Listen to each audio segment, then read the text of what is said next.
We kind of left off on going to the courtroom yesterday, so yeah, going straight into this. I'm really not much sure how much longer this entire case is going to be, but I guess we'll find out. Day 3. I mean, I wouldn't be surprised if it's like another 4-day thing. Summer 27, 10 AM, District Court, courtroom number 3. But I hope you're all doing fine, chat. Hope you're all having a good day. Right, I'm going to need to lower this game. I always forget this. When we all learn it, I need to lower my volume by 4. The court is now in session for the trial of Mr. Miles Edgeworth. The defense is ready, Your Honor. Very well, apparently the prosecution is also ready. Who is the judge here anyway? Mr. Von Karma, your opening statement. Very well, no opening statement, so... Not so fast, Judge. I was taking a meaningful pause before speaking. Right, of course. A prediction. Today's trial will end 3 minutes from now. Well, I wouldn't mind if it was that short. Order. Mr. Von Karma, what's the meaning of your statement just now? Huh, but you question everything. It will be over in 3 minutes. We have no time to waste. I'll call my witness now. Right. I'll call my witness. My decisive witness to the stand. It's that mysterious bookshop owner. Oh boy. Witness, state your profession. This is gonna happen a lot, isn't it? I am the proprietor of the restaurant The Wet Noodle at Goat Lake. And I also rent boats. The night of the incident you were in the boat rental shop, correct? Yep, I was. Please testify. Wait a second. We still haven't heard who this old guy is. Raise an objection. Wait a minute. The witness hasn't stated his name yet. Because I did not ask him, Mr. Wright. Huh. I have predicted this trial will end in 3 minutes.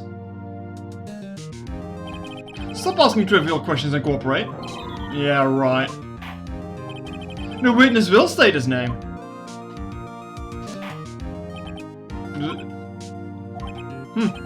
Well, I'm not really sure, yep. What do you mean? My memory, Your Honor. The witness does not remember anything from the last several years. The girl cannot recall his own name. You can't recall, you say? Yes, but the incident in question took place 3 days ago. He can testify. Very well. In the real world, I don't think this would be allowed, now would it? Someone who doesn't even remember his own name and shit. And has like bad memory. But whatever. Now let's hear his testimony then, shall we, witness?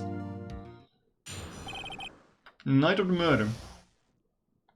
It was the night of the 24th, just after midnight, yep. It was in the restaurant where I rent boats as usual.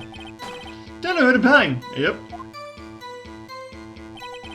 When I looked out the window, I saw a boat just floating on the lake. Then I heard another bang. Just about then the boat comes back to the shore and a man walks by my window. Very well. I'd like to begin the cross-examination. And there is nothing to question in my witness testimony. I got no need for cross-examination. Besides, there are only 10 seconds left before 3 minutes are up. Judge, your verdict, now. Yes. Mr. Wright? Cross-examine. What are you saying? Of course I'll cross-examine the witness. Very well, you may begin.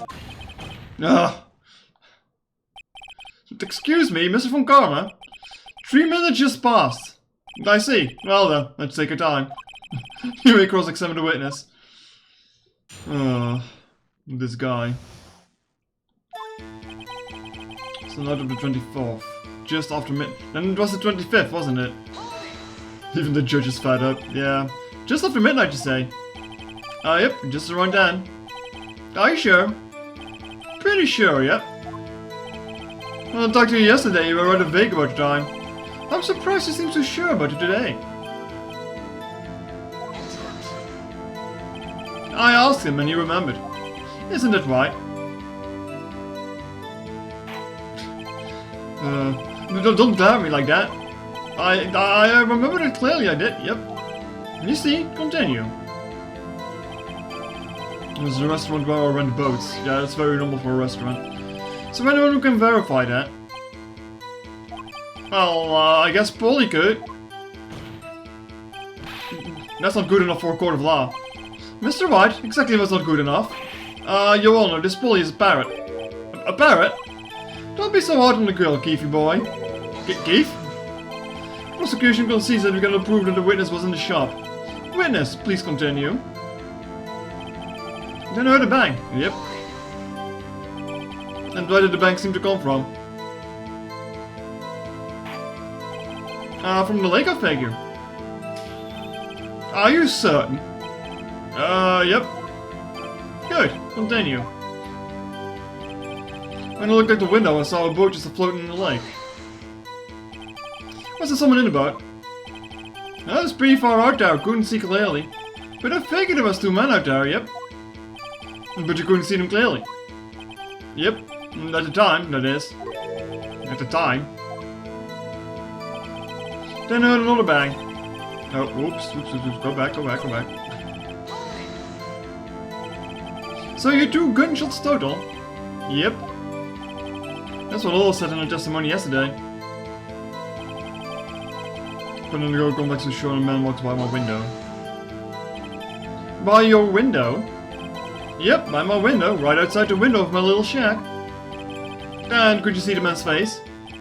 Well, the fog was pretty darn thick, but he was right there in front of me. Oh. Whoops. I skipped over it, fuck. This is a rather important detail, please add to your testimony.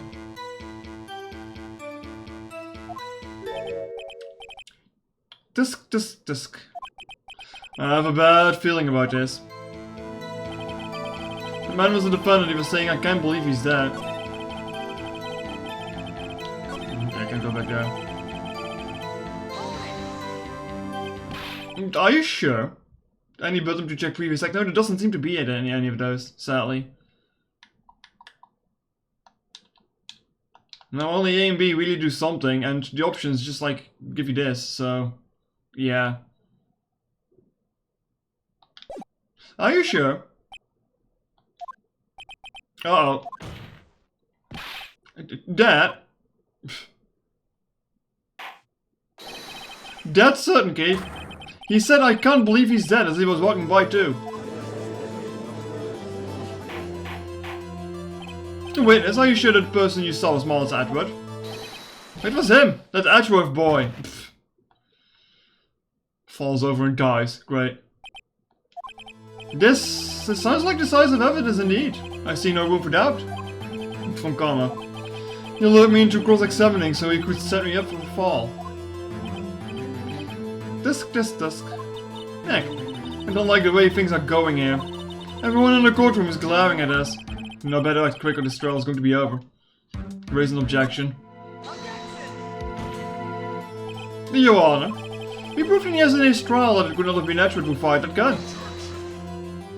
Mr. Wright, are you referring to the fingerprints from Edward's right hand found on the gun, and the photograph showing a man firing with his left hand? Exactly. That's easily explainable. He could have wiped his prints after he fired. And then put new ones on. Why? You're ignoring the truth of the matter here. Everything in this witness testimony is true. The judge is also in talk, what should I do? I mean, you could always claim that the photo is mirrored, but I don't think that's gonna work. Your Honor, this witness claims that Edward said, I can't believe he's dead.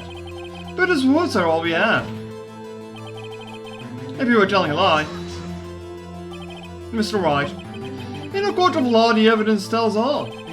Apparently I've yet to realize even this basic fact. If you say that his testimony is a lie, show us proof. Ugh. Yeah, do we have any evidence? It's no good. There's nothing I can do. Are you sure? To be honest, I don't know what to do anymore.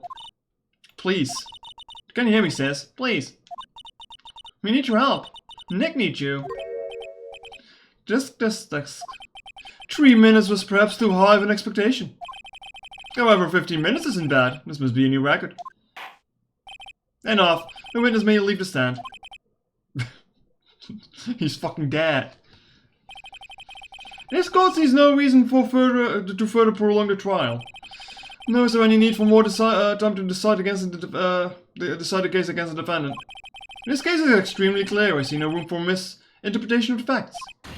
Wait, what? No. This court finds the defendant, Mr. Miles Edgeworth, guilty. The accused will surrender to the court immediately. To be held pending trial at higher court within a month of to be held pending trial at the higher court within a month from today's date. And that is all. This court is adjourned. Well. Wait.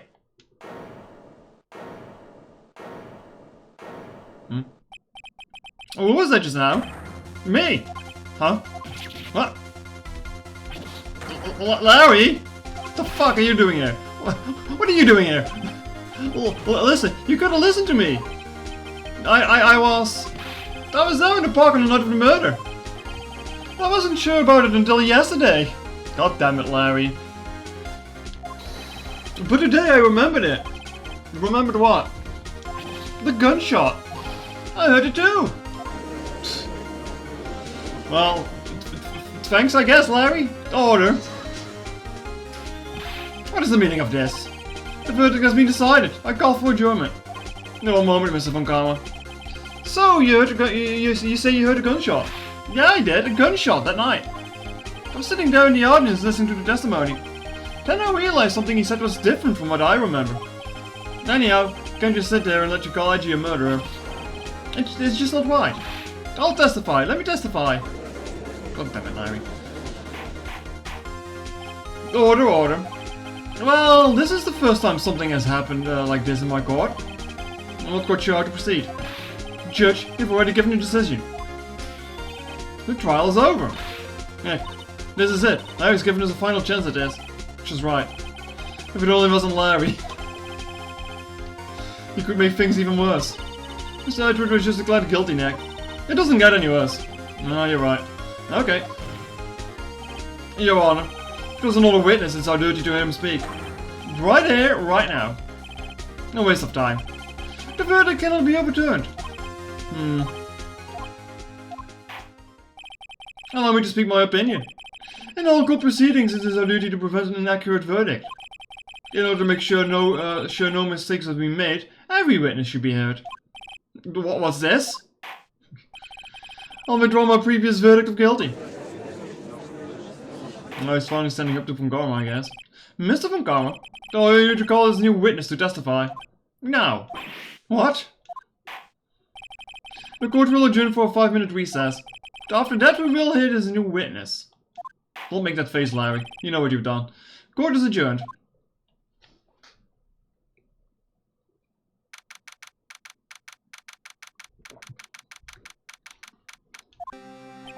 Phew. That was too close. Well, you did save your ass, true. So to keep you on the edge of your seat like that, Edgeworth. I guess you could say you're edging Edgeworth. I've seen worse. Yeah, right, Edgeworth. You're sweating bullets. Just wonder what Larry plans to say in there. Larry was at the lake that night? Yes. No, he said he was looking for the steel sunrise balloon that flew into the lake. Alright. And you found the balloon in the air tank that night. Yeah. Hey, Edgeworth. You say something right. Yeah, a lot of things. You seem out of it. What's wrong? It's nothing. Mr. Edgeworth, there's something I've been meaning to ask you. What's that? Why are your fingerprints on the murder weapon? Oh.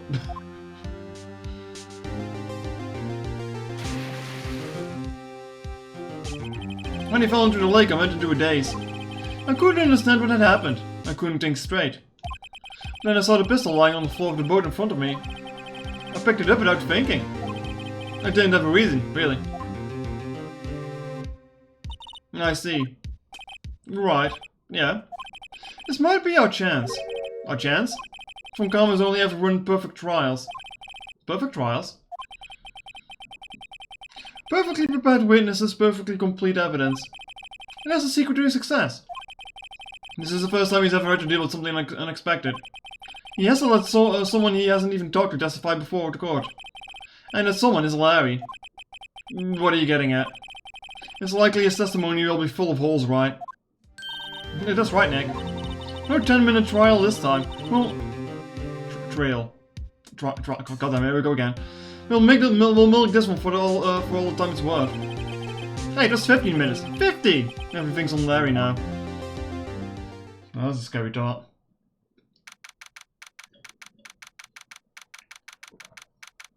Honestly, I wouldn't have minded if it was only 3 minutes long, but hey. My voice would be grateful. Court is now back in session. Witness, please testify to the court about everything that you saw on the night of December 24th. Right, leave it to me. Please, Larry, don't mess this one up. I hate to admit it, but you're our last chance. For comment didn't even have time to prep his witness.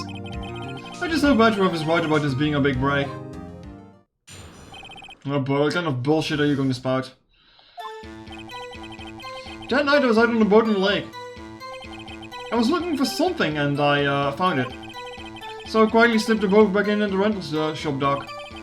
Then just as I was thinking about going home, I heard this bang. I looked out over the lake but I didn't see a boat. So after I had a single gunshot, I went home. That was an unusually vague testimony even for this court. In any case, Mr. Wright, you may begin your cross-examination. Yes, Your Honor. What's wrong, Nick? It's Larry. I've no idea what he's going to say or press him. I'm a little scared. Well, I've come this far, there's no way to go but forward, Nick. Press the butts. Push butt. Something wrong, Mr. Wright. There were so many things wrong I don't even know where to begin. Well, okay. First of all, what time was it? Oh, it was after 11 when I went out in the boat. By that time, everyone had gone home for the night. So I waited until the coast was clear, so to speak. And while we were out in the boat at such a late hour. I was looking for something and I found it. Looking for something. Everybody's looking for something, Nick. Yeah. Mr. Butts, what was it that you're looking for? What the witness was searching for is irrelevant. Most likely he was hunting for this Gordy. That's surprisingly close to the truth in a sense. This is all irrelevant. Let's get this over with. So I quietly slipped the boat back into the rental shop dock. I wonder what time was that? Well, let's see. I think I was out searching for about an hour. Guess it was around 12, yeah. You're not sure? Hey, don't give me that face. I'm not sort of human sundial, okay? People use watches these days, Larry. People use their phone these days, Nick. Then just as I was thinking about going home, I heard this bang. Where did the sound come from? Yeah, well, I wasn't too sure about that. I looked around, you know. Did you look at the lake? Yeah, I looked. I looked out over the lake, but I didn't see a boat. Wasn't there a boat in the lake? Order. Well, Mr. Butts. Whoa. Everyone, you just calm down, okay? I mean, it was really foggy that night. I'm not sure whether there was a boat out there or not. No, okay, no problem. That's just the most important part of this case.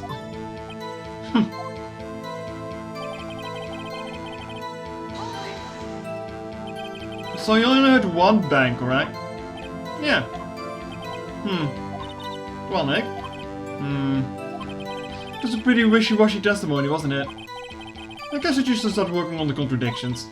Sorry. I wish you could be more helpful. I wish you could call my sister. Oh boy. What do I have?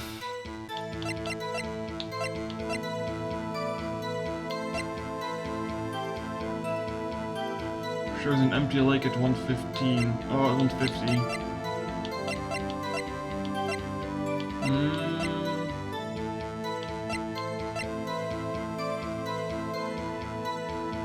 Sounds like two sounds.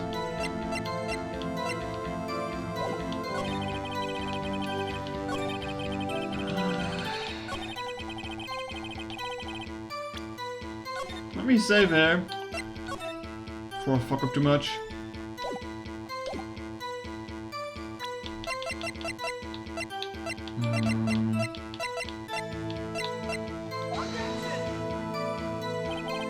You all know what you think about a witness's statement? I'm not sure I follow. Okay. Nope.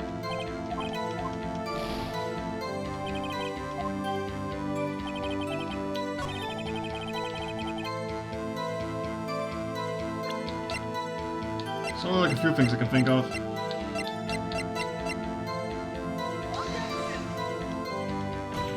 No, it's not that either.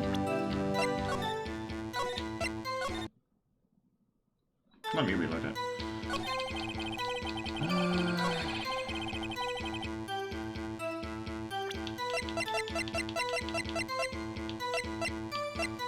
Don't have any of that shit from what we find it to like.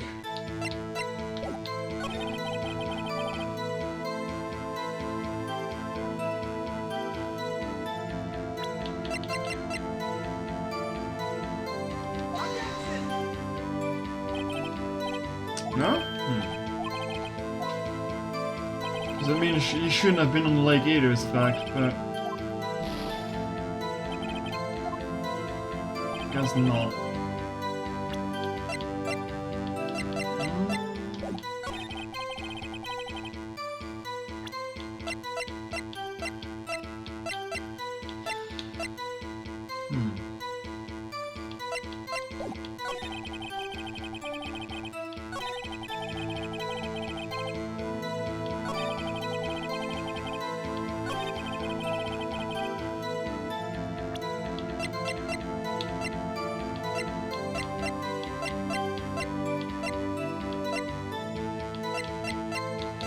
I don't think any of these don't have anything to do with it. Even, why the fuck do we still have that metal detectable thing instead of?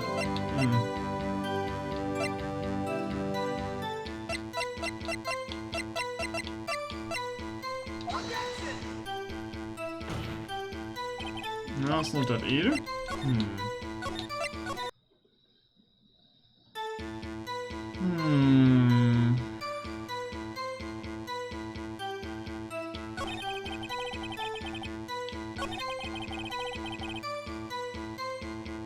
You had a gunshot, but no boat.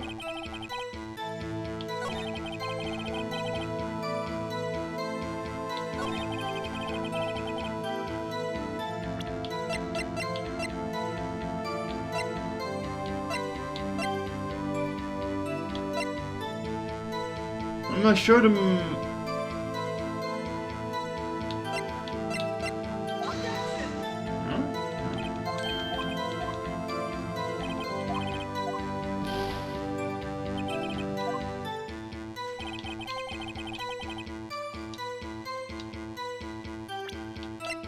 I'm pretty sure I showed him this one though, on this frame. No.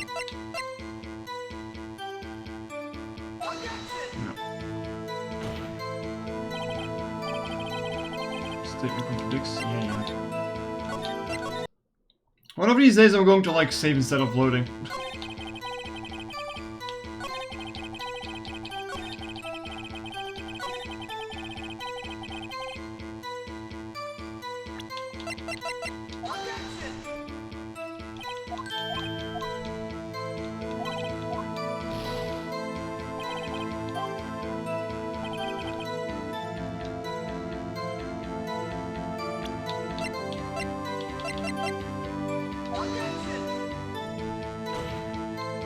Also not.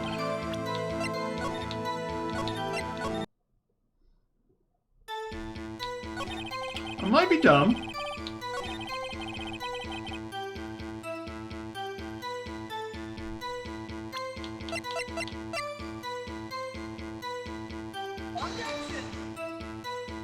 Yeah.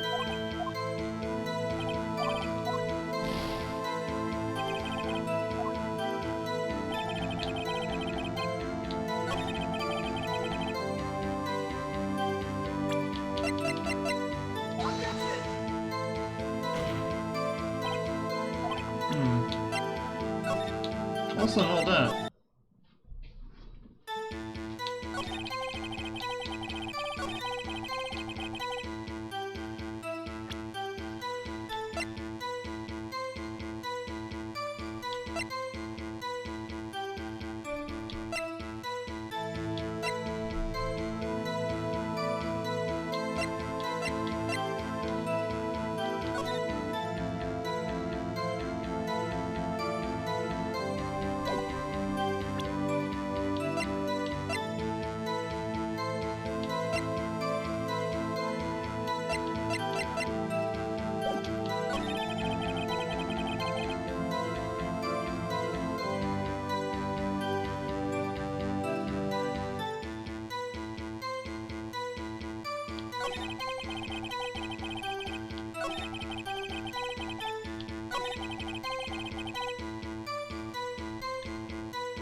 There were 2 gunshots, yeah.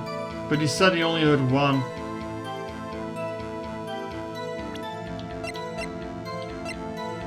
I mean, and even then the gun says that it was fired 3 times, so yeah, like, there's a lot of inconsistencies going on here.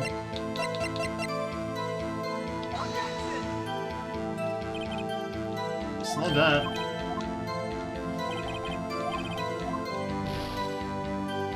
And I don't think I've got any other evidence that mentions that multiple shots have been fired, no? Shot from approximately 1 meter away, taken, empty leg. No.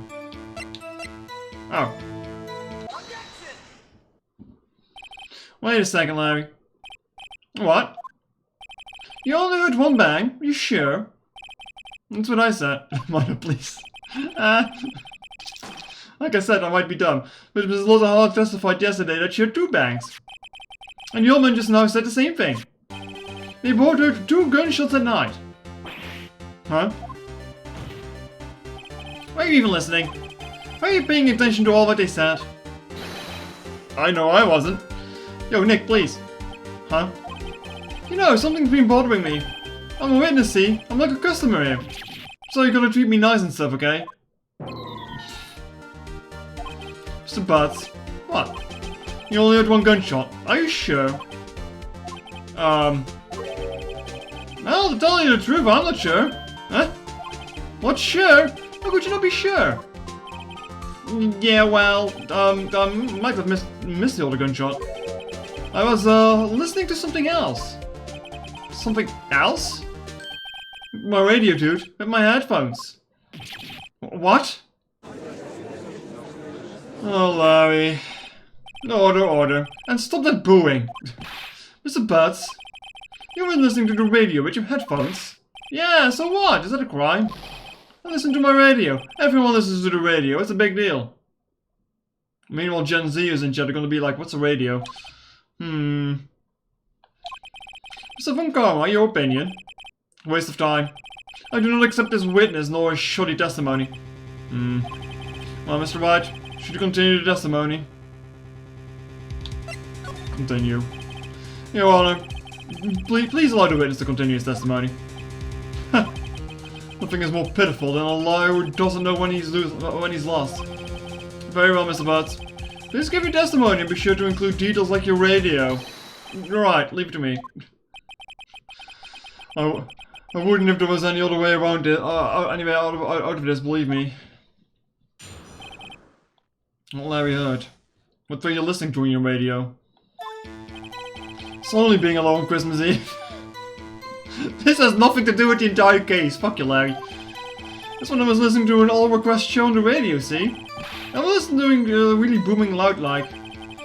But I'm sure I heard a gunshot. And I remember exactly what the DJ was saying when I heard it too.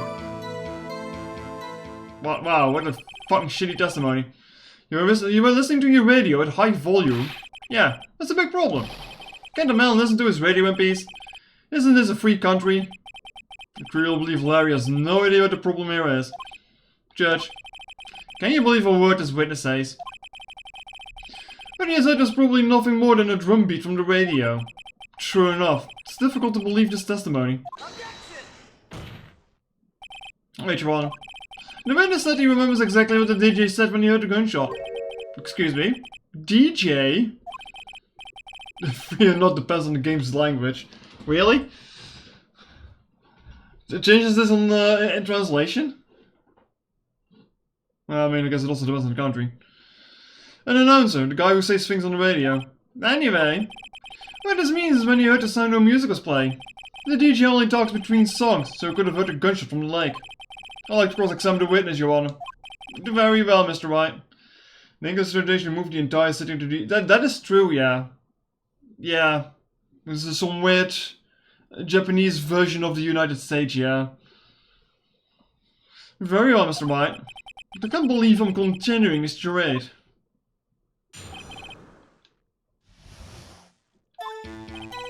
Slowly being alone on Christmas Eve.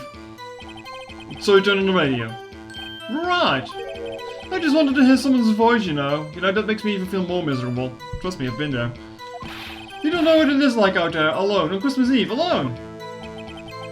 Shouldn't have said anything. So I guess things are all requests on the radio. Do you by any chance remember the name of the program you were listening to? This has nothing to do with the case, Your Honor. Objection sustained. The witness was listening to the radio. That's all we need to know. Tell us, Mr. Bust, how loud was your radio set that night? Real booming loud. Real booming loud? Yeah, you know. Don't you have headphones on? Yep. I wouldn't think you could hear anything going on outside at all. I'm sure I heard a gunshot. Can you prove that? No, of course you can't. No, I can't prove it. But you remember that moment real clear. I mean, while I was talking about it, it came back to me real clear, you know. I remember exactly what the DJ was saying when you heard it too. What did she say? She? Mr. Wright? Please seize these pointless questions. What possible good come from knowing what the radio DJ said to us? Indeed, Mr. Von Karma has a point. I'll allow the question only if you see some reason why we should care. If you don't care, we should care. We should care, Your Honor. Of course we should. Why? Well, how do you know if you don't ask them? Fine, very well. Mr. Butts, please testify to the court. What was the radio announcer saying when you heard the gunshot? Just when she said, hey, it's almost Christmas. I heard the gunshot. Are you sure? Of course I am. She had this real sexy voice. Oh, goddamn, Larry. Maybe Pokemon was right. I'm not sure that helped us at all. This is the most ludicrous testimony I've ever heard. But there is one gleaming ray of hope in there. I've got to press and then they'll get to the bottom of what happened. The times don't line up then, don't they? This was 15 after 12, so that means it was already Christmas.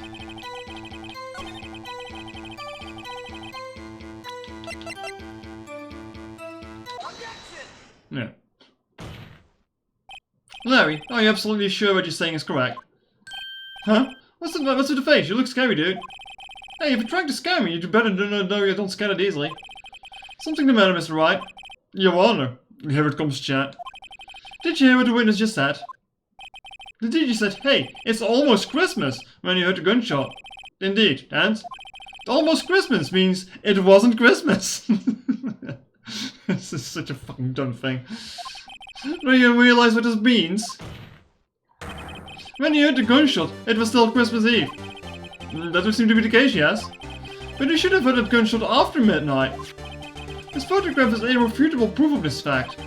Let's see what the time was on this photo. Let's see what the time was on the photo taken when the gun triggered Mrs. Hart's camera.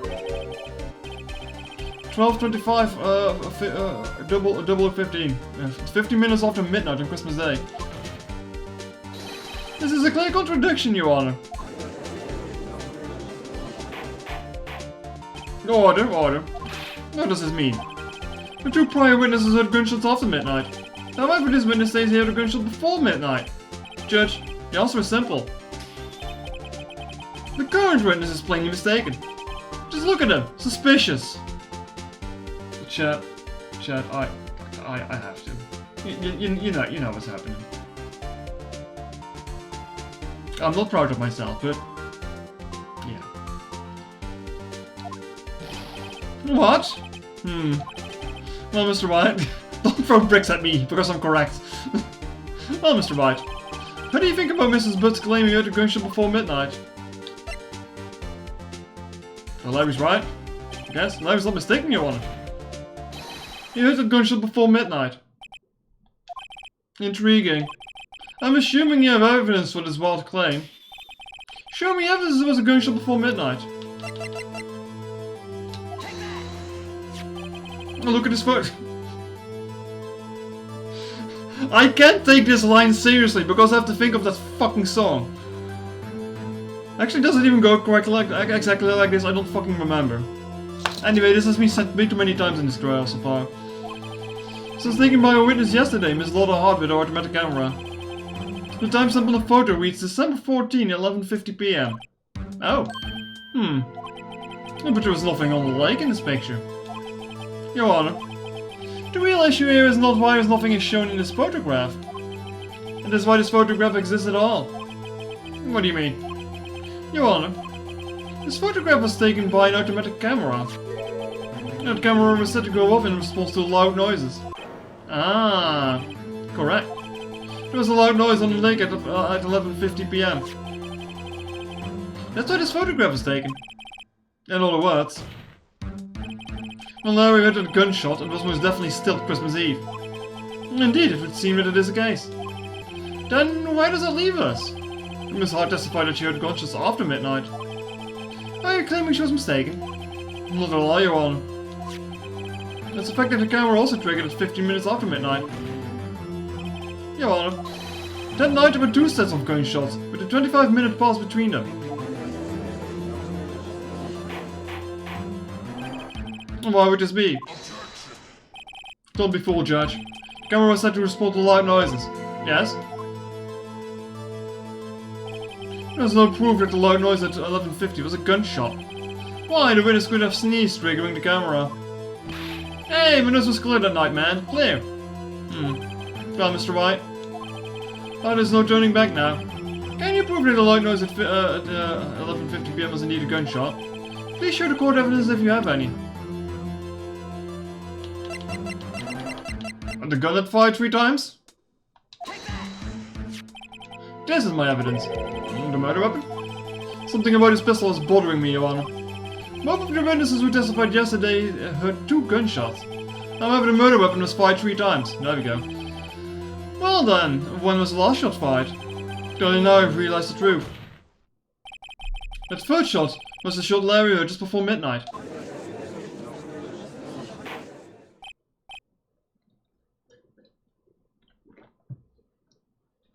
Order, order. That would make sense of the evidence we've seen so far. However, this leaves me wondering what exactly did happen in the night on the lake. Exactly.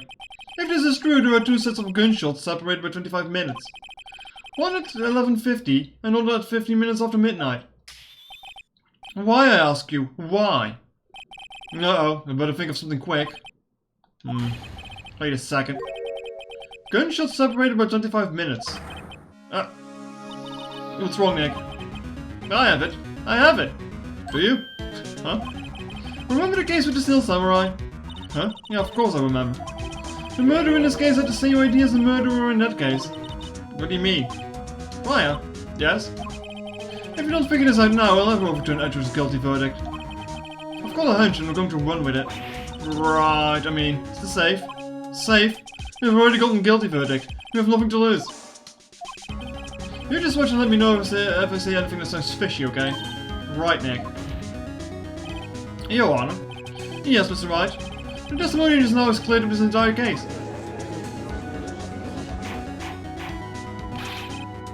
What do you mean, Mr. Wright? Just. So, you finally realize the truth? There can be no other going to know the murderer than Miles Edgeworth himself. Wrong, Funkama. A man was shot that night, but it wasn't Edgeworth who did the shooting. Listen, rookie. Take a deep breath and consider the facts. At the time of the murder, one boat was on the lake. This was shown by the witness photograph. The defendant, Edgeworth, and the victim, Robert Hammond, were on a boat.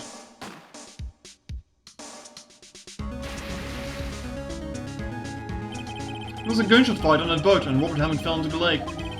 The distance of the shooting was 1 meter. It couldn't have been suicide. Well, the guilty party has to be the other man on the boat. I admit it, it's hard to imagine any other possibility. Yes, but this assumes that the victim was shot at 15 minutes after midnight. What do you mean by that, Mr. Wright? We have photographic evidence of the time of the shooting. The timestamps on the photo says, well, 15 after 12. Larry's heard a gunshot 25 minutes before that. Robert Hammond was killed then, 25 minutes before the shot in the lake.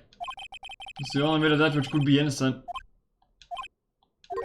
Mr. Wright, why are you quite mad? Explain who the 2 men on the boat are.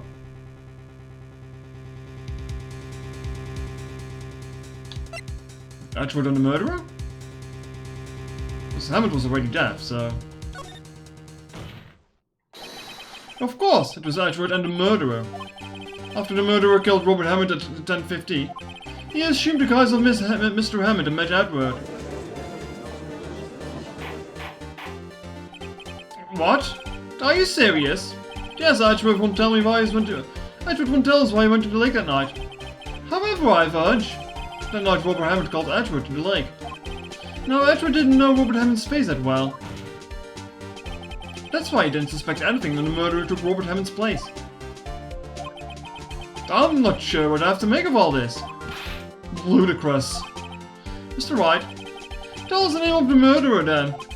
The murderer's name? Right, it's... Actually, I don't know the murderer's name.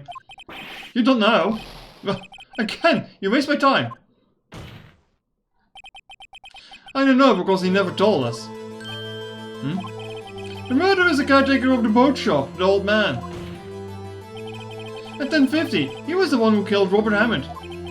The caretaker of the boat shop? Why did he do this? There weren't any boats on the lake then. Why would he have to go all the way out on the lake just to shoot someone? May I suggest that the real scene of this crime was not on the boat? What?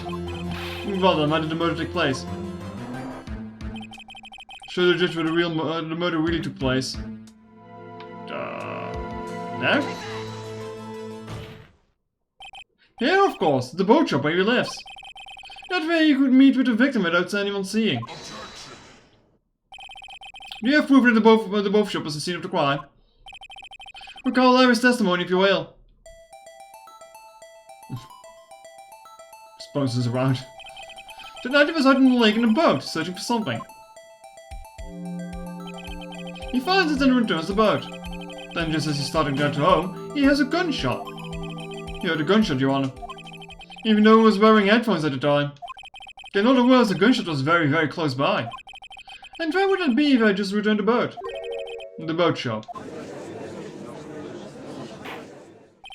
Mr. Wright, what happened that night on Gold Lake? Please tell the court from the beginning. Yes, Your Honor. Nick, are you sure about this? Not really. But I think if I start at the very beginning, and I take it slow, I might just be able to figure this out. And that night, the caretaker of the boat shop called Robert Hammond to his shop. Look at the parrot just down in the back. This was around 10:50 p.m. 10:50. This one of 11:50. This when the gunshot that Larry heard was fired. After that, the caretaker put on Robert Hammond's coat. He became Robert Hammond. Then he got in the boat with Ashworth and he went out into the middle of the lake. Dan, who fired the pistol on the boat, Mr. Wright? Of course, it was the murderer who shot the pistol. He shot twice. Both missed Ashworth, on purpose. Wait a minute. Yes? How would you shoot twice if you didn't mean to hit anyone? Details. Know this, Mr. Wright. The moment you run out of explanations is the moment you lose. Tell us why the murderer had to fire twice. To create a witness. I believe he shot twice to create a witness, Your Honor. Create a witness? The murderer lifts his pistol and fires one shot. That ensures that anyone who heard the shot will look at the lake. Indeed, Miss Hart did exactly that after hitting the first gunshot. Next, the murderer waits a bit and fires again. Then, he throws the gun in the boat and jumps off. The murderer jumps from the boat himself, leaving the pistol in the boat behind him. I see. With someone looking from the edge of the lake, it would appear that one of the men on the boat that shot the other. The murderer didn't know about the automatic camera, of course. That's why he shot twice to draw attention to the boat. Once you realize that, everything else falls into place. The boat shop caretaker swam back to his shop. Then he put Mr. Hammond's wet coat back on the body, and threw the body into the lake. This is what happened, Your Honor. These are the events that transpired that night on Gold Lake.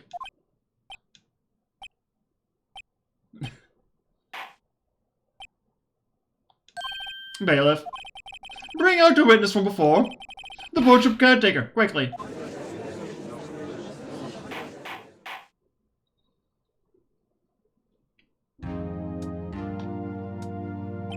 Very well. While we are waiting for the caretaker, I would like to ask the defendant's Miles Ashford a few questions. Mr. Edgeworth, please take a stand. Mr. Edgeworth, you heard what the defense had said? Yes. Well? How did you go to the lake that night?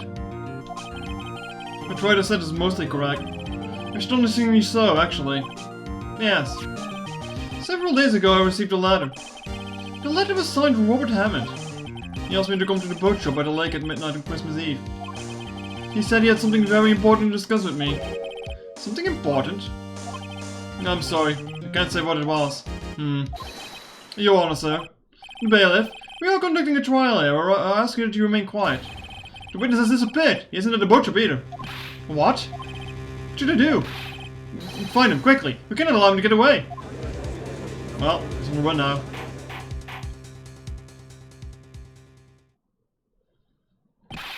Mr. Von Karma, your witness has disappeared. A search warrant has already been issued. It goes without saying that I cannot declare a verdict under these circumstances. I will extend the trial until tomorrow, the final day allowed. I request that the police department utilize all its forces to find a witness. Am I understood? One more thing. Just who is that boat shop caretaker? I think his identity has become very important to this trial. I want him, and I want to know who he is. Very well. Court is adjourned.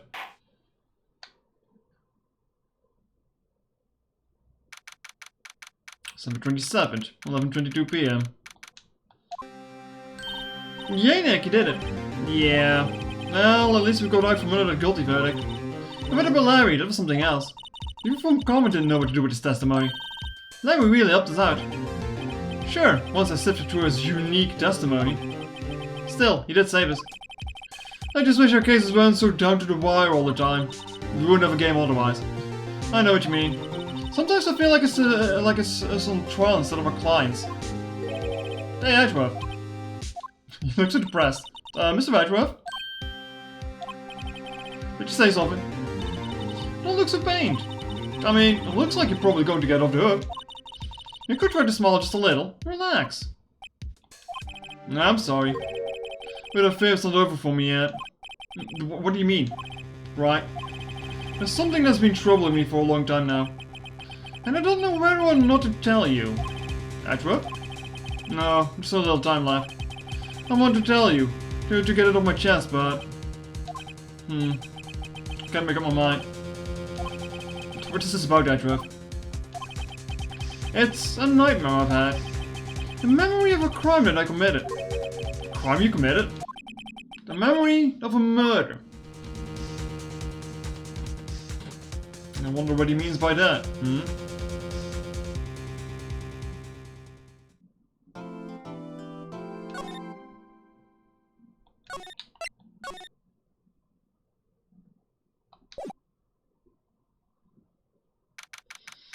Summer 27th, 2:11 p.m. Wright and Co. offices.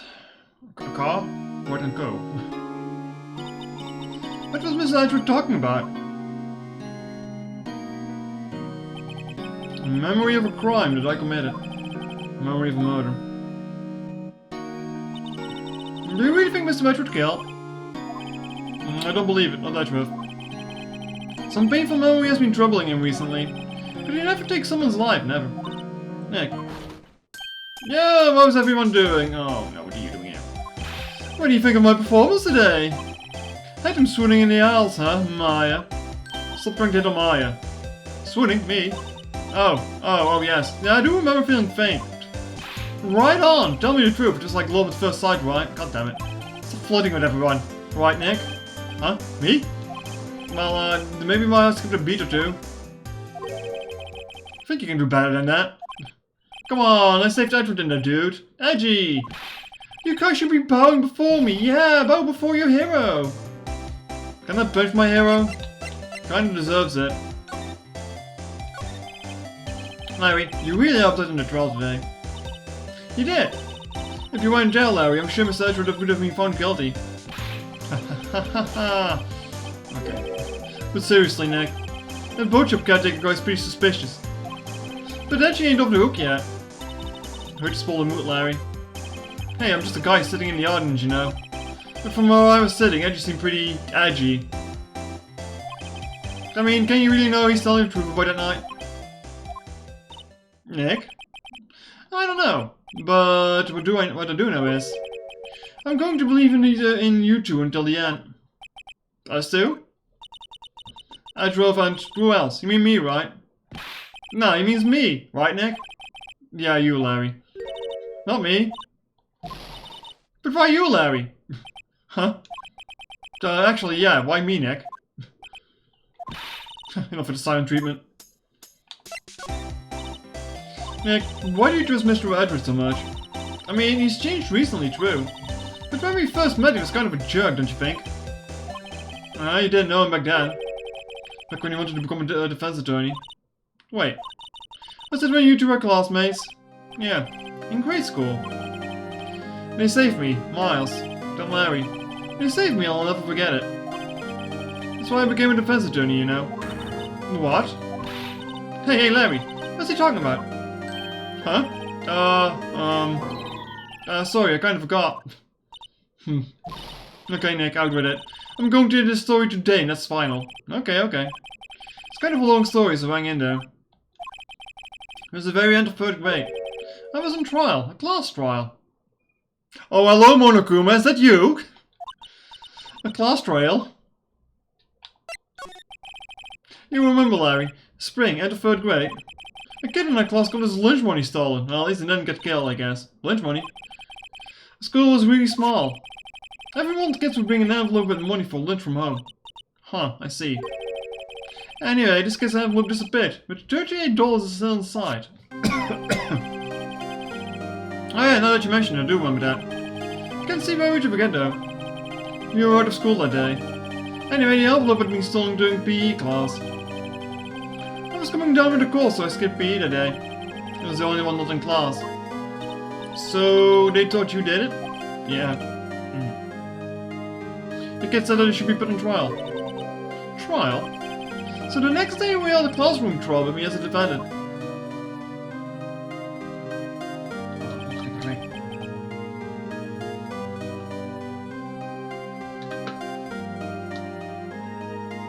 I don't know what it is, but my throat has been in a rough condition the last 2 days. And all this talking is probably not doing it any favor.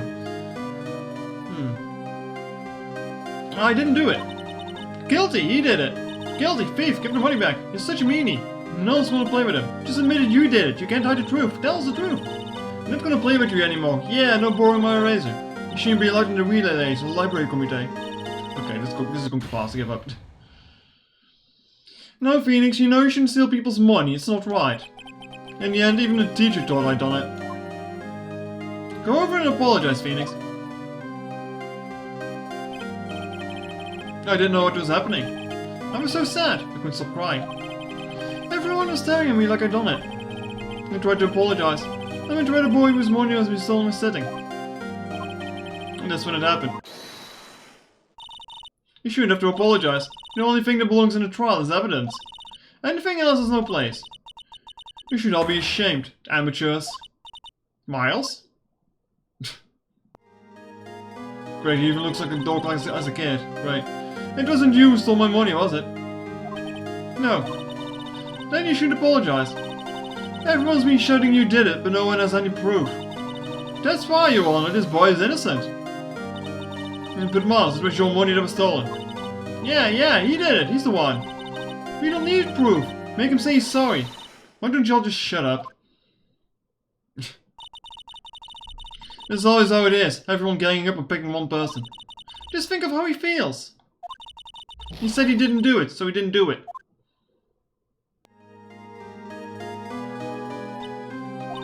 Very well. I will replace the money myself. This class trial is over. That's how it happened. After that, the three of us were best friends. For a year, and then Miles disappeared. Wow, I had no idea. Yeah, I had no idea either. I mean, I forgot. That's when I learned what it meant to be alone. Totally alone, without a friend in the world. You did a good thing, Larry. Yeah, well... I was just lucky that I took the day off from school. If I'd have been dead, I would have thought I'd done it. So I took it kind of personally, you see. Something smells, it usually diverts. Anyway, Edgewood and I started talking after the class trial. That's when I heard that his father was a defense attorney. I remember his eyes would shine when he talked about his father. I'm going to become a defense attorney, just like my father. A famous defense attorney. And a few months later, he suddenly transferred to another school. With the L6 incident. Right. I'm not sure, but the transfer probably had to do with his father's death. That's so sad. It was several years later when I heard Edward's name again. There was an article about him in the newspaper. The headline was something like, "Dark Suspicions of a Demon Attorney." Fabricating evidence, manipulating testimonies, covering up facts. The article said he'd do anything to get a guilty verdict. Anything. But why? What happened? I mean, that's not the Eddie I used to know at all. That's what I thought too. I tried to get into touch with him, I don't know how many times. He never replied. I guess he didn't want to see his old friends. I couldn't just drop it though. I wanted to meet him, to learn why he had become who he became. That's when I decided. Wait, you told me... That's why?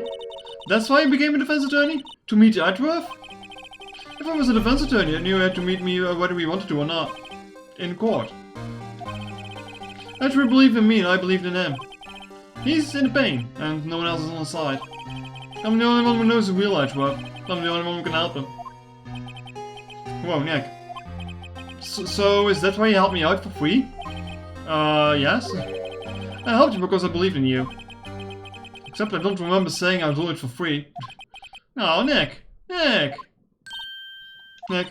we have to save Mr. Edgeworth is the last thing we do, okay?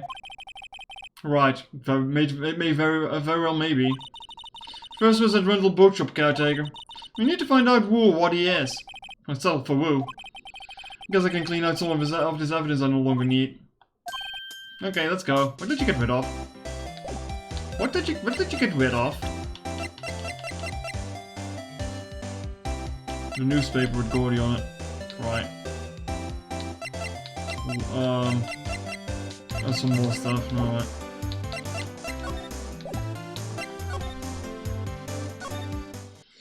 Alright, time to do the rounds again. December 27th, Detention Center. You look as grim as always. Mr. Edgeworth, I heard a story about a class trial. Class trial? What do you mean? You don't remember? No, I don't. Your lunch money was stolen, wasn't it, in 3rd grade? Lunch money? Oh, right. Yes, I seem to remember something like that. Nick, I think you're the only one who really remembers. Well, probably only really mattered to me anyway. Mr. Edgeworth, didn't you know? That trial was the reason Nick became a defense attorney. Ridiculous. Gee, thanks. That's sad. It does sound like the kind of thing you do. You haven't changed a bit, have you, Wright? So simple. True or fault, even. Well, maybe, yeah, but... I think you changed too much, Edward. Perhaps. Hey, Edward. Why did you become a prosecutor, anyway? You used to look up to your dad. You said you wanted to be a defense attorney, right? I couldn't let myself deny reality like you. What do you mean? My father was taken from me, and now you want me to defend criminals? I'm sorry, Wright, but I'm not that good of a person. One suspect was apprehended in your father's murder, right? Yes, the man trapped in the elevator with my father. His name was Gianni Yogi. He had to be the shooter, any way you look at it. Yet he was found innocent, and the defense attorney got him off the hook. That would be Robert Hammond. On that day, 15 years ago. The three of us were trapped in an elevator for 5 hours. When we were rescued, we all suffered oxygen deprivation. I lost all memory of the murder. Just your memory? Even now I can't recall what happened in that elevator. It was the crux of Yogi's attorney's argument in court. He claimed Gianni Yogi had been not sound of mind to do the oxygen deprivation. Yogi was released to a lack of evidence, innocent. And then he became a boat rental shopkeeper. Huh? That's when I changed my mind. I started to hate defense attorneys. What's your relation with Von Karma? He's my teacher and a man who deserves respect. I learned everything I know of courtroom techniques from him. So he's like my sister was to you, Nick. He's a perfectionist in all things. In court, in his personal life. He's obsessed with doing everything perfectly. Perfectly, huh? All the cases he has taken on, none were left unsolved. And not one suspect was declared innocent, ever. But that's... I know. It's possibly some of the suspects were indeed innocent. However, it's impossible for us to accurately determine that in every case. Alvin Carver does his job, find the suspect guilty, perfectly. In any case, it's now well impossible to find a weakness in him. Should a weakness appear, he would do everything in his power to make it go away. Edward? What if you're saying is true, then you're headed for a guilty sentence tomorrow? He's right. Now's no time to praise your enemy, Mr. Edgeworth. It's a strange situation in which I find myself, I'll admit. No kidding.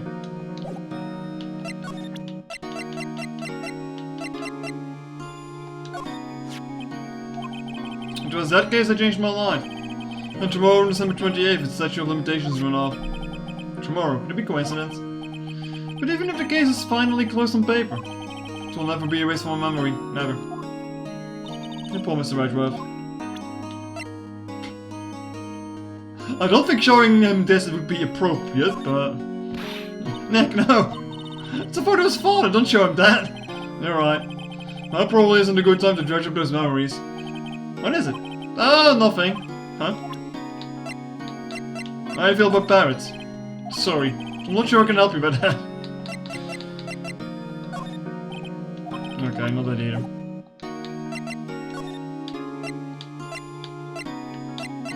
Rosebrook is still here. I wonder if he shows up for something. He's out again. Where does he work anyway? I know. Don't be harsh. Guess we'll have to come back later.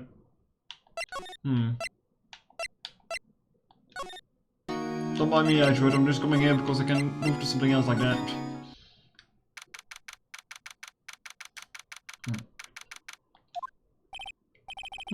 Looks like the Gumshoe has gotten back yet. Gumshoe? He won't be coming back today. Oh, really? He said there was some guy he had to arrest by tomorrow. The butcher caretaker. He showed us something about catching him up this last thing I'll do, pal. Good luck, Gumshoe.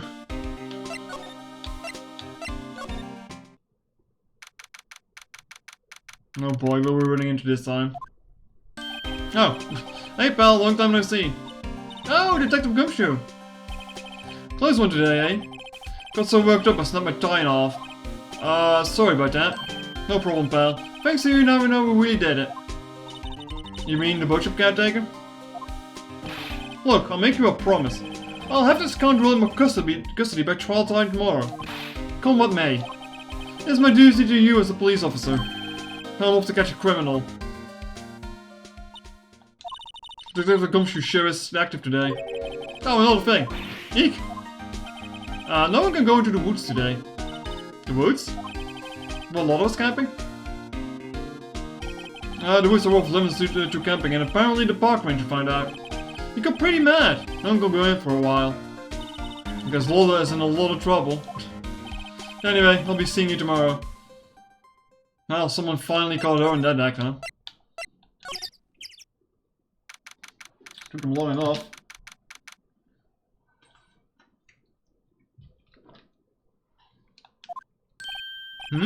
Still Eyesore is missing.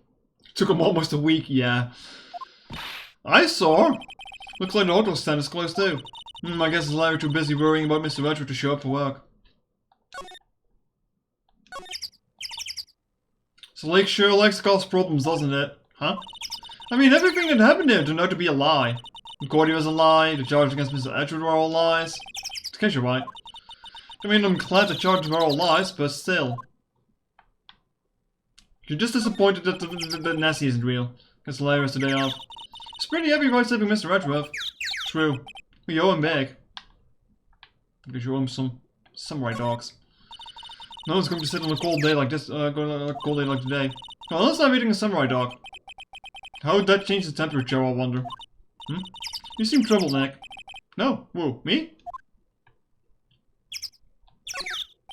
A trash can with no trash. At least the place is well maintained. God damn it. I was kind of waiting for one moment so there's being like evidence in there. Well, nothing else here.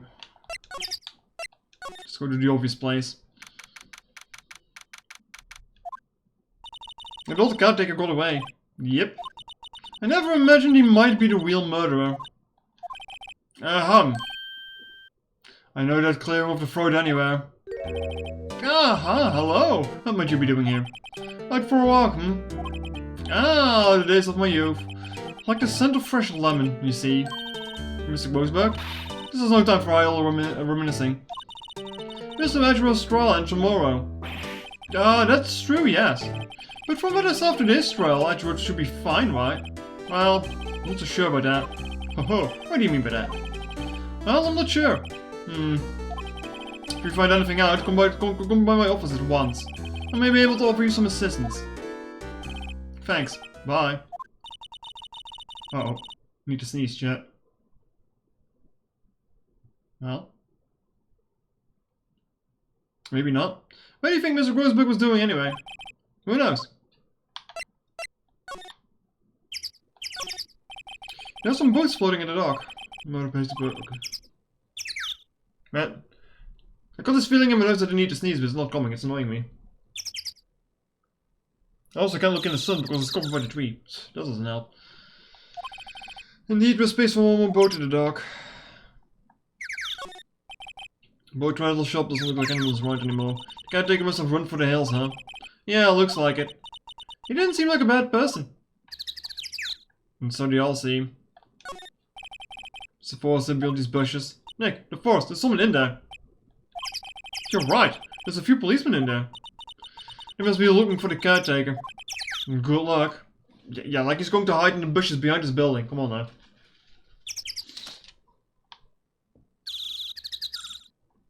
Well, let's go. Oh, oops. Let's go inside. Can we steal the parrot? Number 27. Alright. Nobody's home.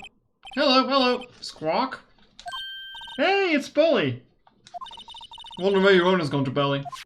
Hello, hello. Squawk. I can't believe you run off and leave this poor parrot to fend for herself. Hello, hello. Squawk.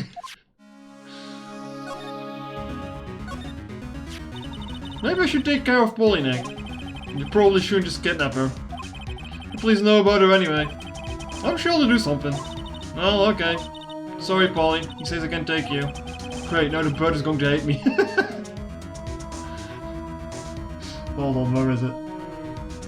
Where is it?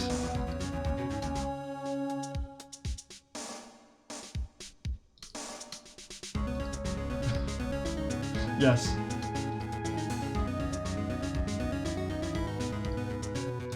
The bird might hate you, Phoenix. Don't worry about it.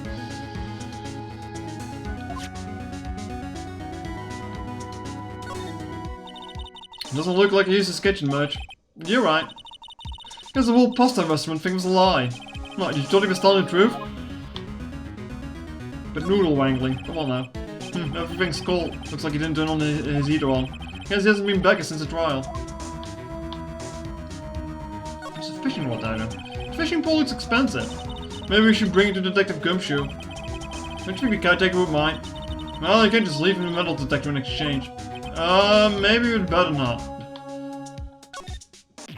Ah! What's wrong? Huh? Oh, never mind. What? Tell me. Because when I saw the TV, I remembered.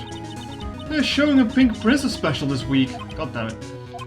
The New Year special, I guess, and the Christmas special. Oh, see? That's why I didn't want to tell you. Also, I thought I was investigating the trash can, not the TV. It reminds me, Nick. Polly knows the number to the safe, right? Yeah, that's right. Polly, what's the number to the safe? 1128. Squawk? Let's open it, Nick. Come on. Chat, here you see the face of someone who's planning crimes, and she's happy about it. I like that face. It's a good face. I'm sure there isn't any money in there. Aw. But hey. He keeps it locked, right? There must be something of value in there. I'm not so sure. Okay, Nick. Let's see what's in there.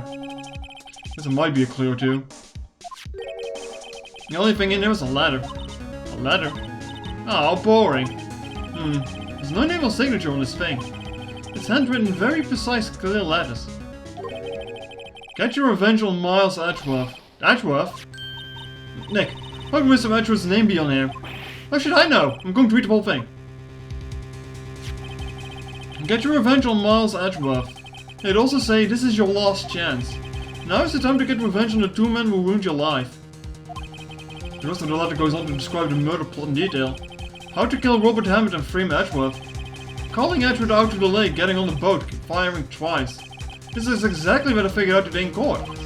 It's all here, in perfect detail.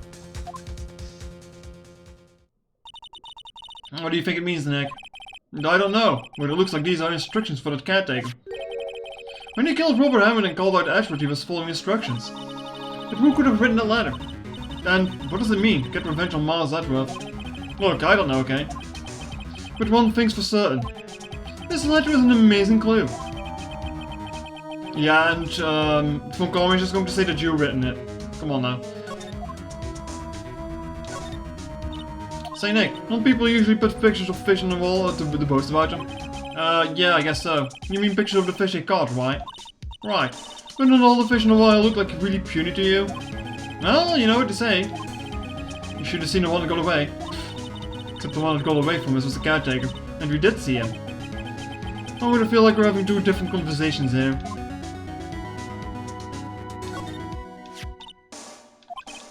Okay. Nothing else here. Well, time to go to Grossberg's office, I guess. Oh wait, no. Got that. The constant rearranging of the location you can move to is scary to me at times. Almost did it again. And then for some reason I can't go to Grossberg from here. Like, why? Not from here either. Oh. One day left, Nick. Yeah, I know. Well, no time to waste. Let's get going.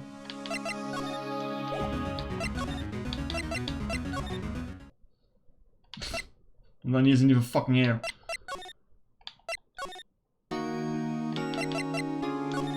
How do you feel about this?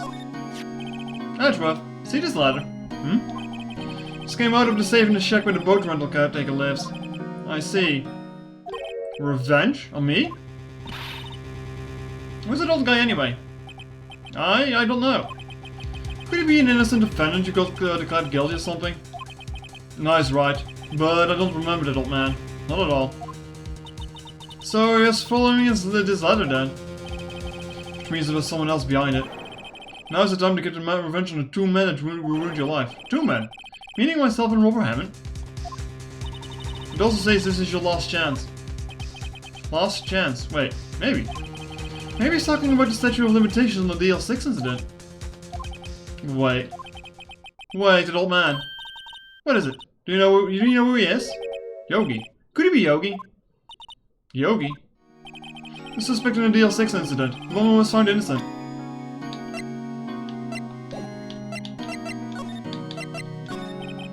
Yanni Yogi was a court bailiff at the time. We just happened to be in an elevator together 15 years ago.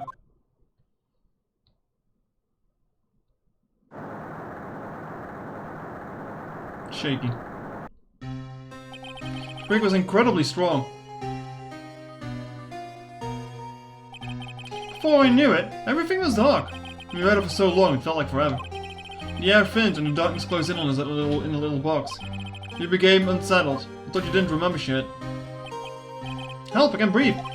Quiet, I said quiet. You're not making this any easier. I'm gonna get out. Help, get us out. Don't shout, you'll just use up more oxygen. Chad, can you really run out of air in an elevator when it gets trapped? Full discretion. That's all I remember.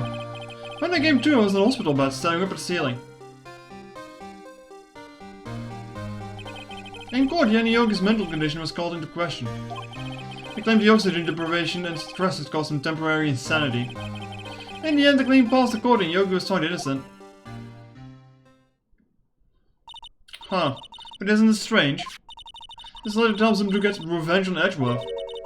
Should be rather hard since Jan's still tight. Yeah, that's what I was thinking. Hell, I've seen plenty of elevators go down where you can just like peek through the gap from the door anyway.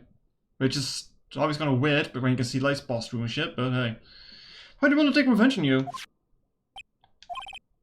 Right, yeah. There's something that's been troubling me these last few days. I didn't know whether or not I should tell you. Not much gets in out, yeah. You mean the nightmare?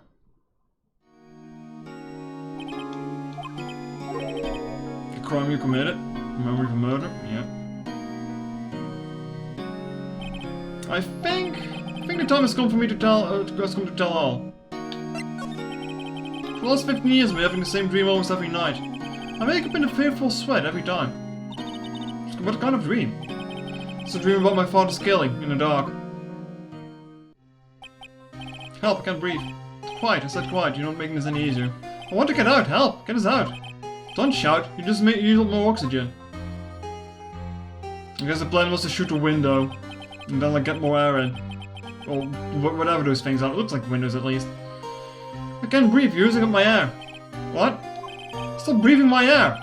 I'll stop you. Ah, what? What are you... Stop breathing my air! God damn it. No, father. He's attacking father. I'm gonna see the pistol lying by my feet. I don't know if there's evidence from the day in court or where the bailiffs. In the days I pick up the pistol. Get away. Get away from my father. What?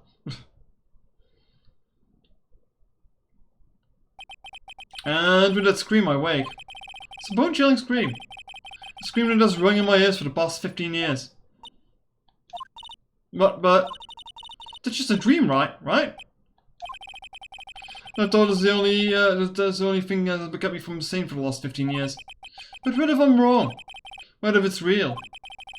You say that sometimes people shut out memories in self-defense. Maybe it was I who killed my father. What? If you think about it that way, there's a lot that makes sense. Get your revenge on Miles Edgeworth. Think about it, Yogi was really innocent. That's why he wanted revenge against me. Wait, Edgeworth, you mean that? It was me. I was a true criminal of DL6. I shot my father. This is bad. What are we going to do, Nick? What can we do? I don't know. I don't think there's anything we can do, like it or not. If there's someone else who knows a lot about the DL6 incident, maybe... There is, Nick! There is someone else who knows about the DL6, yeah, Grossberg.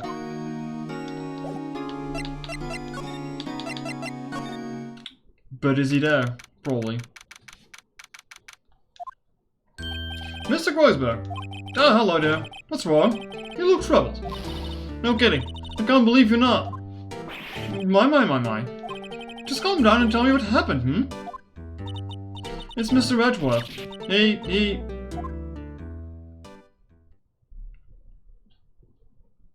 I see. So Edgeworth dreamt he shot his own father? It's only a dream,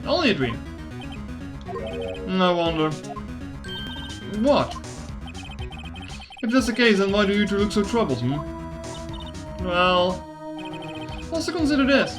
Yoki quite certainly holds a deep grudge against Miles Edgeworth. So deep he'd want to frame him for murder. This leads me to surmise that Mr. Edgeworth's dream was not a dream, it was real. As you imagined. Miles Edgeworth drew the pistol to save his father. The pistol fired, and the deed was done. How does a pistol fire when you shoot it? You need to pull the trigger. Like it shouldn't fire when it falls on the floor. It doesn't work like that. Come on now. No! No, I don't believe it. Yogi was suspected of murder when his career as a bailiff was irrevocably wrecked. Does he sought revenge on Miles Edgeworth? This was his last chance, of course, with the statute of limitations so close.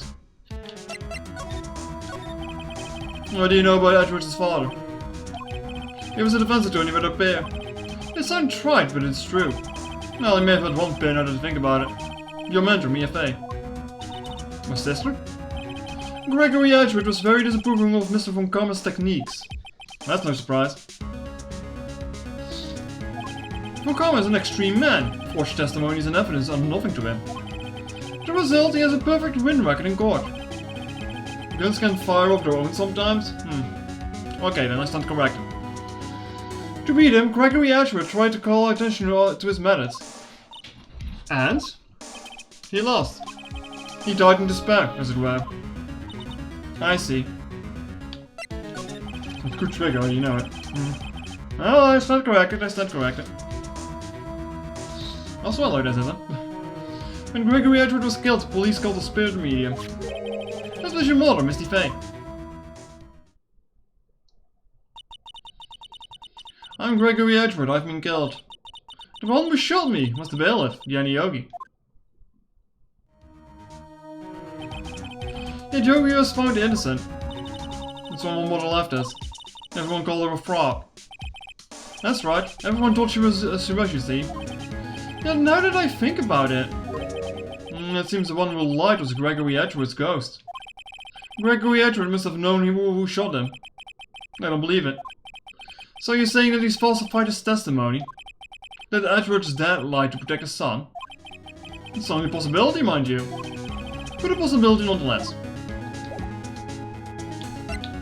Great, now what?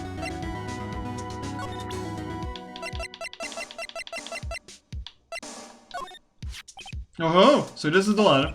It does seem that Yogi was following this letter when he killed Hammond. But why kill Robert Hammond? Hammond was a skilled defense attorney, but he defended clients not for their sake, but for his own. His own sake?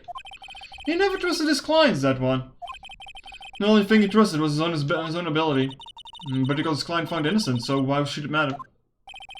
Actually, my day is quite different. He wanted an innocent verdict for no one but himself. Yogi was a free man, but socially he was ruined. You'll understand soon enough. Wait, what is it? This letter. I've seen his handwriting somewhere before, a long time ago. Thus, whose handwriting was this? You have any idea who wrote this? Could it be Manfred from Karma? From Karma? How would he have something to do with this? Well, I'm not sure. From Karma. From Karma. Wait, you're right, my boy. This is from Karma's handwriting, I'm sure of it. I used to see it all the time on court reports. What? But it means... the one who told Mr. Yogi to kill was... Correct. Manfred from Karma himself. What does this mean then? How would Von Karma want to frame Edgeworth?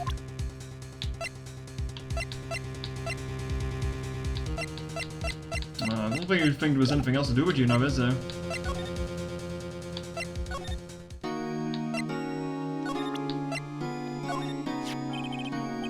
See this letter? It came out? Okay.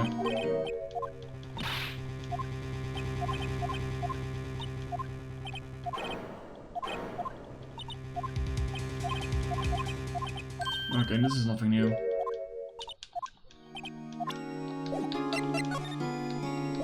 Any new dog options? No.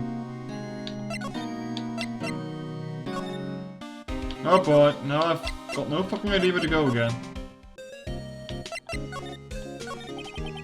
What do you think we should do now? Just do what you do, that should... Sometimes the DL6 since the very much about his murder before tomorrow. Something that happened back then that's hold on edge and not let go.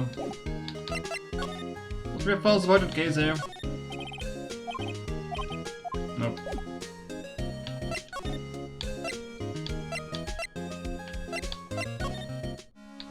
I don't think I have anything else to present you now, do I?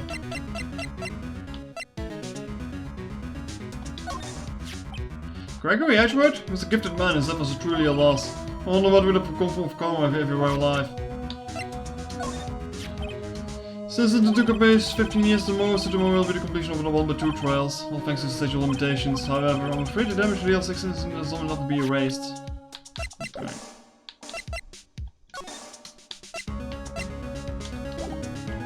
It really sucks that I can only go to 2 locations from here. Like, why? Why is it done like that? I don't think anything else is going to happen here now, is it?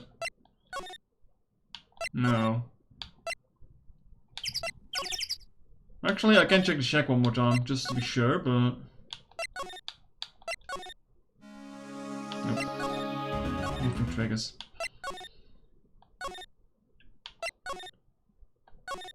Time to go to the police station and, into the evidence room again, I guess? Which I can't from here anymore.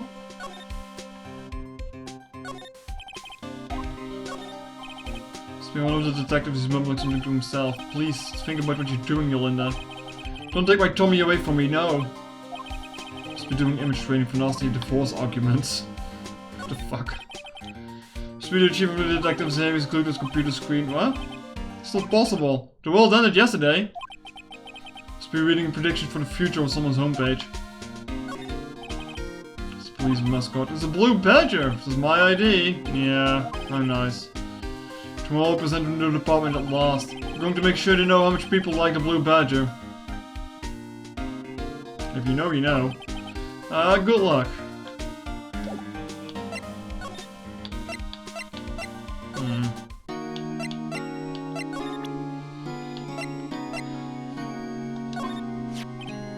You showed me this picture for? No reason. You know, I was impressed by the detection in Trilogy today. Granted, you were at the end of your rope, but still. Nick, you noticed. Huh.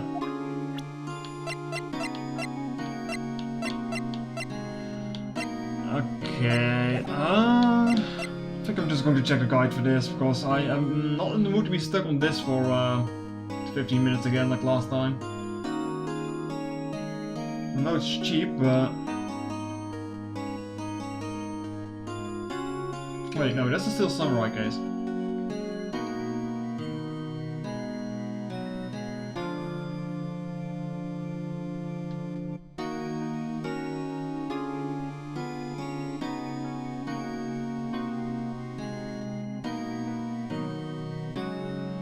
Oh, I missed something with Rosebud, apparently.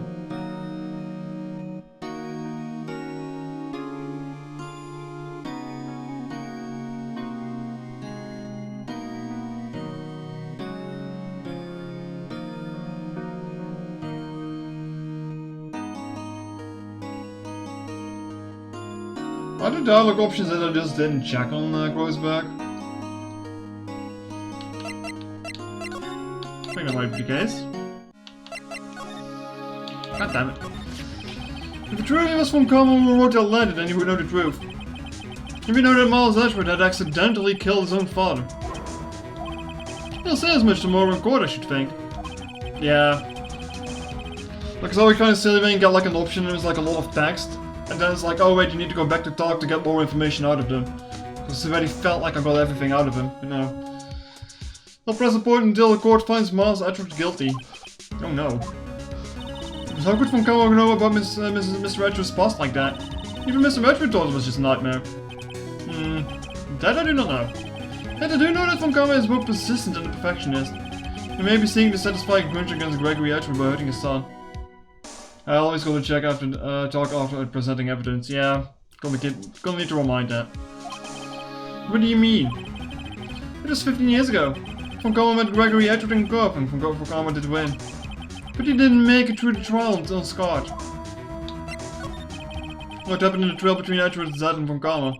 Von Carmel got the guilty verdict he wanted. He won the trial. Gregory Edgeworth accused Von Carmel of faulty evidence. Until he lost the trial, Mr. Edgeworth's accusation stood. Faulty evidence? It was the only penalty Von Carmel has ever received in his career as a prosecutor. Gregory Edgeworth dealt a blow to his perfect trial record. Wow. It must have been quite a shock for Von Carmel. He took a vacation for several months after that, you see. A vacation? Yes, an unusual event for the man. It was the first and last vacation he's taken in his many years of prosecuting. Really? He doesn't take vacations? Like, go to the sea or to the mountains? Don't tell me he's never been to Europe. Europe ain't all that great, come on now. You have strange ideas for about vacations, Marion. In any case, that was the only time he took a vacation from work. I believe the penalty upset him quite a lot. Or, if he wanted to keep a perfect record so badly, why would he take such a long vacation? What do we do, Nick? Von Carmel is going to bring up DL6, you can bet on that. Why did Mr. Edgeworth plead guilty to DL6? Don't let him. Yes, Mr. Wright. I hate to say this, but even accidental murder was murder, you know.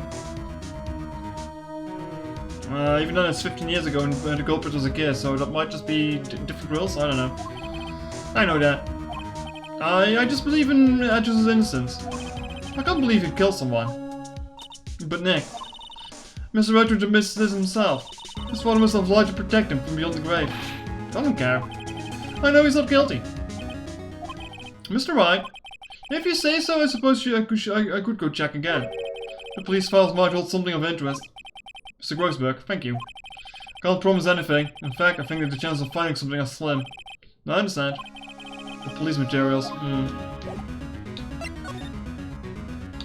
But in order to go to the police materials, you need to go to the office first, because... game limitations, I guess.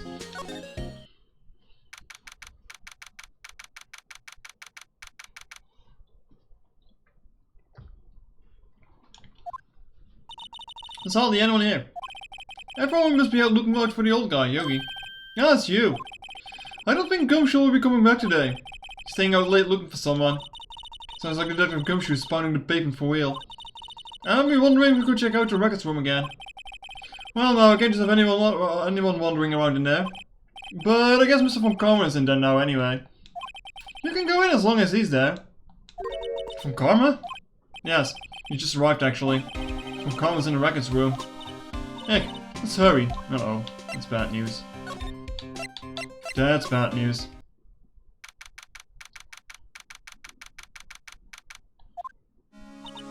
Dusty as always. We were only here just yesterday. I'm sure you just haven't had talking to you. What's wrong, Nick? Nothing. I'm just noticing that he isn't here. From Karma?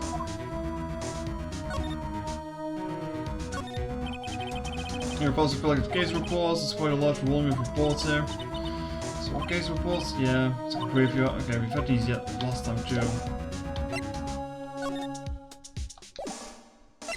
Now this thing is open.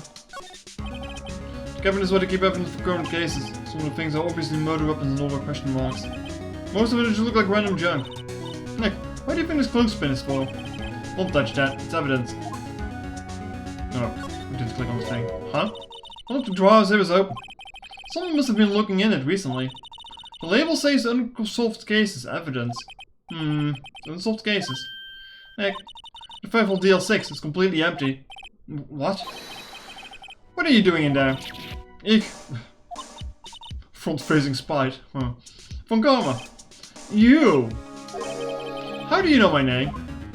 Huh? Have we met?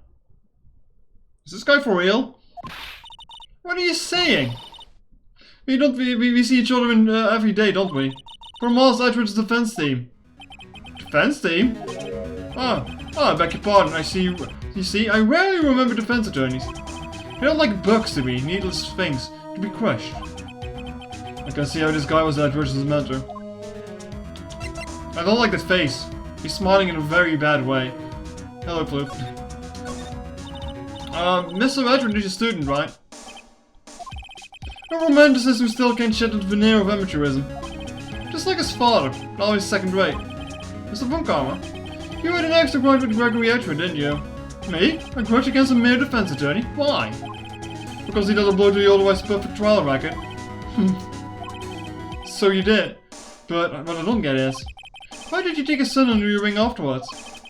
The son of your most bitter rival. That, my dear attorney, is none of your business. Tomorrow will be the last day of this trail. It will be a while since I've had a defense attorney lost this long. Still, he will lose in the end. Miles Edward will admit his own guilt. His guilt of 15 years ago, you mean? You're quite a researcher. If you've done your homework so well, then certainly you must understand. You know what Miles Edward will tell the court tomorrow. You're right. So Von Karma is going to bring up DL6 in court tomorrow. I mean, he might punch me and steal this letter, but... Mr. Von Karma, have a look at this. This was you, wasn't it? You instructed Yanni Yogi to commit murder. Yanni Yogi? How many years has it been since I've heard him called by that name? He's a fool. I told him to burn it after he read it. So you admit it? You wrote Mr. Yogi this letter? Yes, my dear defense attorney. Thank you for taking the trouble to bring it to me. You've saved me from a lot of needless hassle. What? Nick, where's that thing? A stun gun, for self-defense, usually. Indeed. 600,000 volts will course through your body like a dog touching an electric fence. 600,000... Oh, don't worry. People don't die from it, usually. Now give me the ladder. No. No. Whoa! Whoa, where are you? Nick, run! Ah! Maya! Out of my way! Ah! God damn it, you should have run! For fuck's sake! As soon as he pulled out that thing, you should have run away! Ah! Oh, this bothers me. Ah, he's got us. The ladder, it's gone, of course. And they took the real six evidence, all of it. Back to having no clues. Wait. Maya jumped first. Maya, is she okay? Maya! You're in the police office. For fuck's sake, arrest this dude. Maya, open your eyes. Maya? The ladder. Did he take it? Huh? Oh, yeah. Are you okay? I couldn't stop him. I jumped as fast as I could, but one shot from that thing knocked me out cold. I'm useless. I'm no good as a liar or a medium. I can't even call my sister. Not even now I'm in need of the most. I wish I hadn't woken up at all. Aw. Maya? Yeah, must be some way I can help her. I better do something about the self-confidence first. Hmm? Maya, she's holding something. That's it. A bullet. TL6 incident, evidence number 7, taken from the heart of Gregory Edgeworth. I remember. Okama was holding this when Maya jumped him. Still about clear ballistic markings. It's probably going to have the same markings as the other gun, isn't it? I'll prove it to you, Maya. You're most definitely not useless. I'll prove to you in court tomorrow. Man. I hate it when you get like knocked out in the cutscene and you can't do shit about it. It's like the worst trope no matter what game you're playing.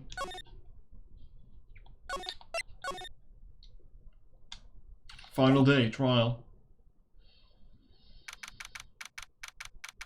December 28th, 9:51 AM, District Court. This is it, Luigi. Oh wait, no. Judgment Day. Today things are going to get settled at last. A lot of things. Wow. What's the big deal? Sorry, Nick. No, I'll touch your shoulder. I guess the shock hasn't worn off from my run-in with the stun gun yesterday. Anyway, today's the last of the day of the trial. Good luck, Nick. Yeah, thanks, Maya. Edward is looking glum as always. Not from Conway doesn't push him too hard. Whoa! What are you doing? Sorry, I'm sorry. I just thought I'd cheer you up with a pat on the back. Maya, maybe we should go outside and discharge. Right, good idea. Try not to electrocute anyone on your way out. Oh yeah, pal!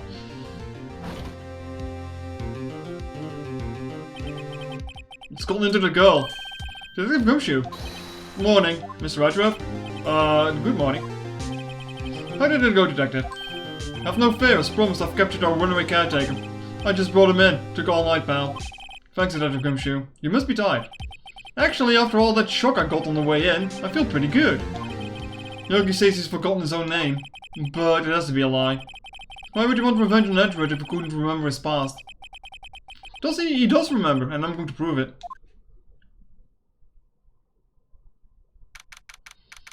December 10, 10 AM. District Court, courtroom number 3. Court is now in session for the trial of Mr. Edgeworth. Trial. God damn it. Defense is ready, Your Honor. Prosecution is ready. Right, very well. We have reached the final day of our proceedings in this trial. I ask the prosecution to submit a decisive evidence. Understood? Come on, don't be hard to silence every little thing he says. Very well, Mr. Von Karma, your opening statement. Right. Thanks to Detective Gumshoe's efforts, the road rental shop caretaker has been arrested. In yesterday's trial, the defense attorney asserted that the caretaker was a murderer. However, the caretaker is yet to confirm this. I'm hung up over trial or trail again. God fucking damn it. I would like to ask the defense to cross-examine him as much as necessary. Very well. Please bring the witness into the courtroom. Ladies and gentlemen of the court, I believe you all remember our witness. He lives in a boat rental shop on the lake from where he witnessed the incident. In addition, he's currently lost memory of his name and identity. Witness, why did you run away yesterday? The witness was not running away, as he will not testify. I see. Very well, please begin your testimony.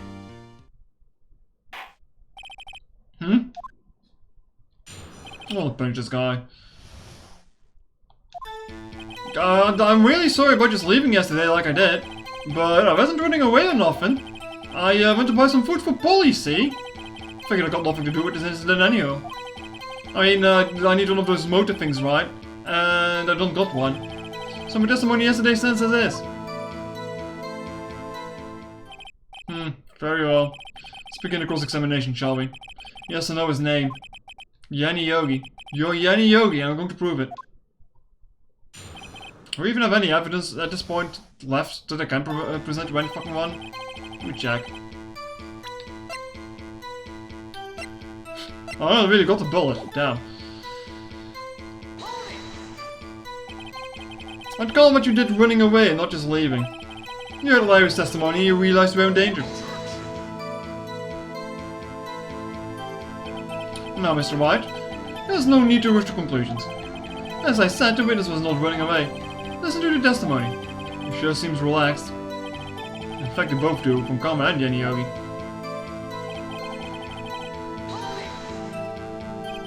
Then why did you leave?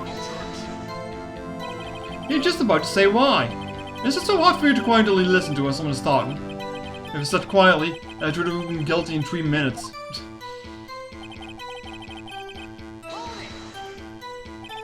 Food?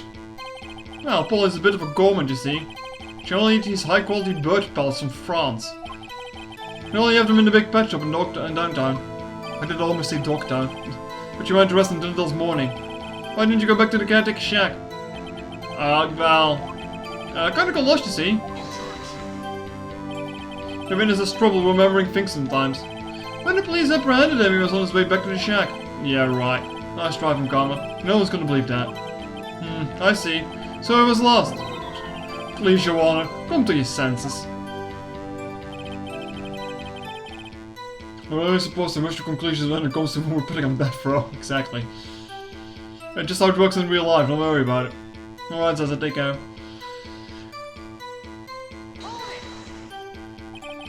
You lost much of your memory, is that correct? Yep, seems like it. And how could you know that you didn't have anything to do with the incident? Or... maybe you're just lying about not having your memory, You know exactly where you are. The witness has testified quite clearly that he has no memory of who he is. If you claim he's lying, then show the court proof. How am I supposed to prove what's going on in that coach's head? That's impossible. I'm glad you've come to your senses, Mr. Wright. Very well, witness, please continue. I need one of those motive things, right? I not got one. How can you say you had no motive? I say you do. You had a grudge against Edgeworth and the victim, Robert Hammond. That's why I took revenge on them, right? Please don't make me repeat myself, Mr. Wright. This witness has no memory of anything beyond several years ago. He can't hold the grudge, it's impossible. I have to prove he's lying about his memory. Otherwise it's going to be the same thing over until the trial ends. Why did I say something, Mr. Wright? Yes? Yes, Your Honor. You've been saying the same thing over and over now. You've been calling the witness's memory of the past selective into question. But does this really have anything to do with the current case? Of course, Your Honor. The witness has said that it has nothing to do with this case and no motive. Both of these statements are lies. Order, order. Mr. Wright, there is a serious problem with your claim. Or are you saying that you know who this witness is? Of course, Your Honor. Oh, now this is interesting. I would like to know myself, so who is he? Don't play dumb from Karma. Mr. Wright, please tell us this witness's name. His name is Yanni Yogi, a former court bailiff. Yogi? The name seems familiar. Oh! Yanni Yogi! From the DL6 incident! Figures that the judge would have heard of it. It was such a famous case. But what does this mean? Your Honor, If this man is Mr. Yogi, then he has a clear motive. Disc. Jumping to conclusions again, Mr. Wright. This man, this witness, Yenny Yogi, fascinating. However, how do you propose to prove this to the court? This is a court of law, as you may recall. You need proof. And allow me to repeat, once more, that the witness has lost his memory. This is it. You have to do this now. If I can prove he's Yogi right here, right now, then we've got nowhere else to go. Nick, how are you going to prove it? How can you prove that he's Yenny Yogi? It's okay. It's actually quite simple. Your Honor, please take this man's fingerprints. I will compare them to the fingerprints on file for Yenny Yogi 15 years ago. I see. That makes sense. Huh. Huh? I'm so very, very sorry, Mr. Wright. Why? The witness has no fingerprints. What? What? No fingerprints? You see, before I worked as a caretaker, I worked at the chemical plant. Burnt my fingers working with the stuff. Yep. What? Yogi, you sneak. You burnt your fingerprints off to hide your past? Well, the witness has no fingerprints. I guess we'll not be able to prove his identity. Oh. Can I just take blood and check for DNA? Probably not. Well, what will you do, Mr. Wright? It seems like the case has been decided now. No. I know what happened. I know everything. I just can't prove it. But no, I can't let it out like this. I can't lose.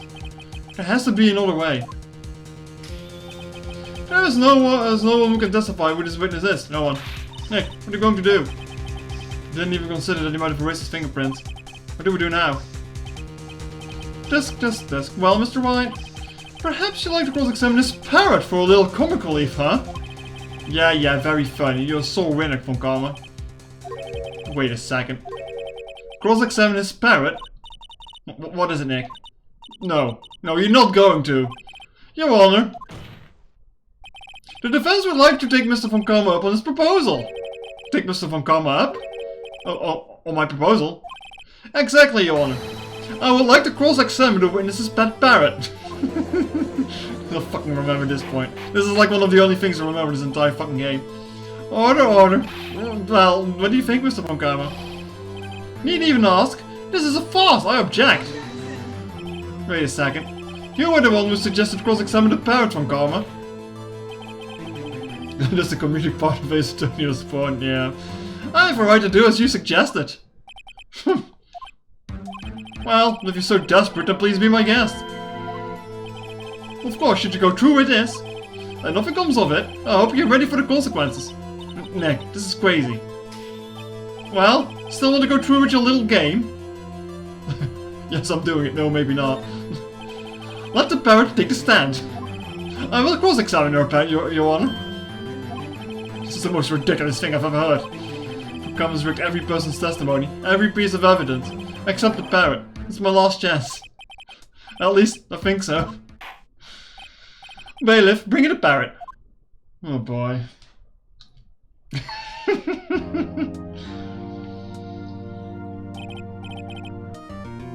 That's quite a bird. Please tell us your name. Name. The witness is ignoring me. It must to be ignored by a bird. Very well, witness. Who's your Honor? Please testify for us. Who's your Honor? Hello, squawk. Certainly the most concise testimony we've had so far. Very well, beginning cross-examination. Right. What are you going to do, Nick? I don't know. What do we do, Maya? Best testimony yet. Press the parrot. Witness, you can't just say hello and expect us to get anywhere. I want you to testify. Maya, you talk to her. Right, what do I say? Have you forgotten something? As I recall, 2 days ago. Polly, have you forgotten something? Squawk? Don't forget DL6, Squawk. If we can get Polly to say that here, that will prove that the caretaker had something to do with the DL6. Polly, have you forgotten something? Hello, hello. Squawk? That's not what you're supposed to say. Forgot something, we forgot. Hello, hello. Squawk? Uh-oh, it's not working, Nick. She won't say it. This is ridiculous. Why won't she say it? There's something the matter, Mr. Wright. It's a different parrot. Wait, don't tell me for come I expected this. He couldn't have retrained the parrot, could he? Did he train her not to respond when we asked if he'd forgotten anything?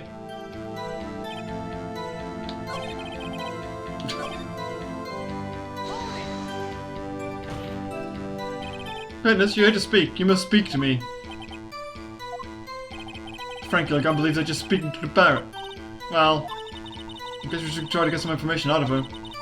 You need to send a judge that your owner is Mr. Yogi. What the fuck am I supposed to do with it? I don't remember that.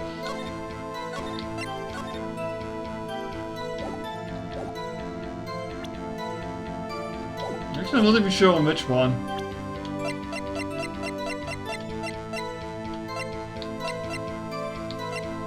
Was that the parrot with the parrot?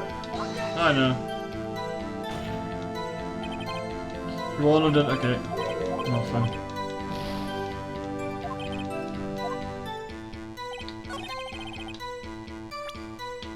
I also have no fucking idea. No, not that one either. God damn it. I need to present something better.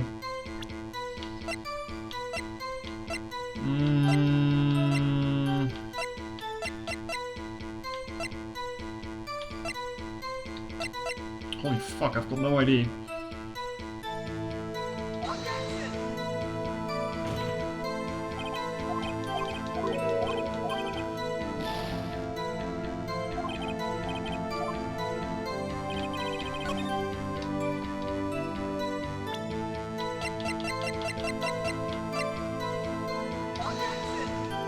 No, we presented the fault that the parrot's not going to do shit because the parrot can't fucking read. Obviously, you have to shoot Polly.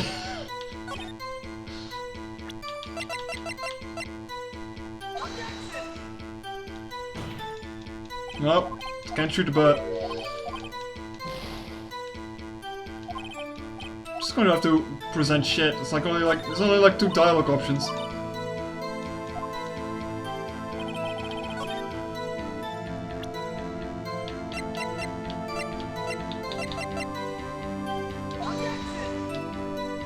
I guess I'm just gonna show everything and eventually something should work out.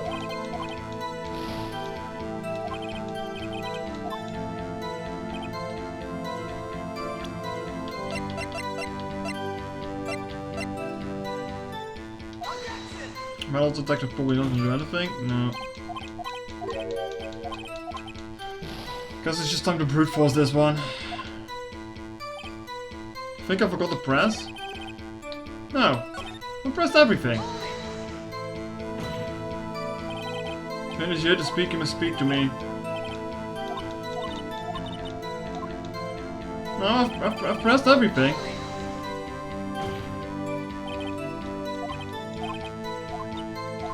Oh. Hold on a second.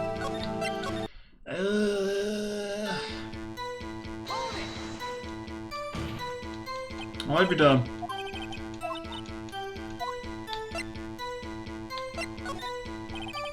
Maybe we'll get it to say this number of it's safe. Huh? It's safe? Why? I just want to get it to say anything, okay? Polly, what's the number of the safe in the shack? 1228. 1228. My, what a reckless parrot! Oh, Mr. Wright. You aren't claiming that this number has something to do with the caretaker. Actually, it does. Actually, it does. That's why I had to say it. Huh, ridiculous. How can a number to a safe tell us who the caretaker is? Show us your proof. 1228. That's the date of the DL6 incident. The DL6 case file? What's this obsession you have in that case? Mr. White, where in this file is something relating to the safe number?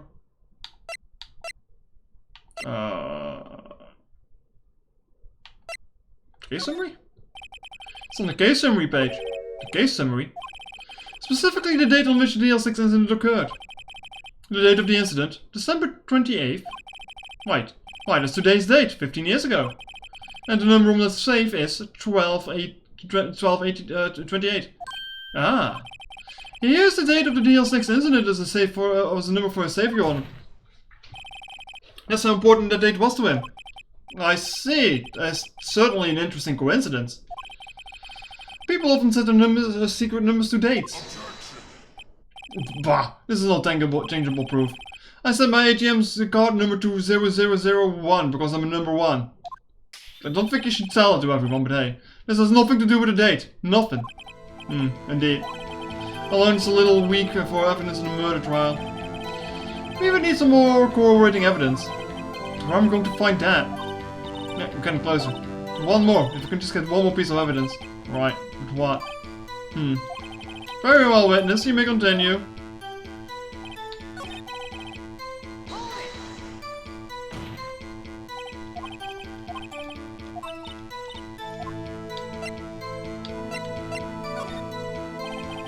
Or we should get it to say your name. Polly, what's your name? Polly, Squawk. Mr. Wright, I think we've established that his name is Polly. Does this have anything to do with our owner's identity? Of course. Yes, it does. Fascinating. We claim that the parrot's name will prove their owner's identity. They show us this proof. Nick, don't you think you're taking this bluffing a little bit too far? Listen, we're not here to answer the question of who is the caretaker. We're here to prove that he's Yanni Yogi. All we need to do is tie the name Polly to Yogi. Your Honor, to prove that the parrot's name reveals the caretaker's identity is... What? What in fuck's name do you mean?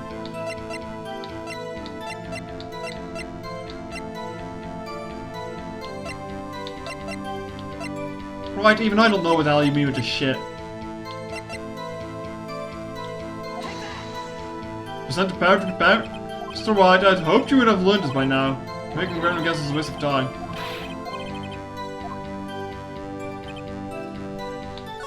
God, what the fuck do I need to show there?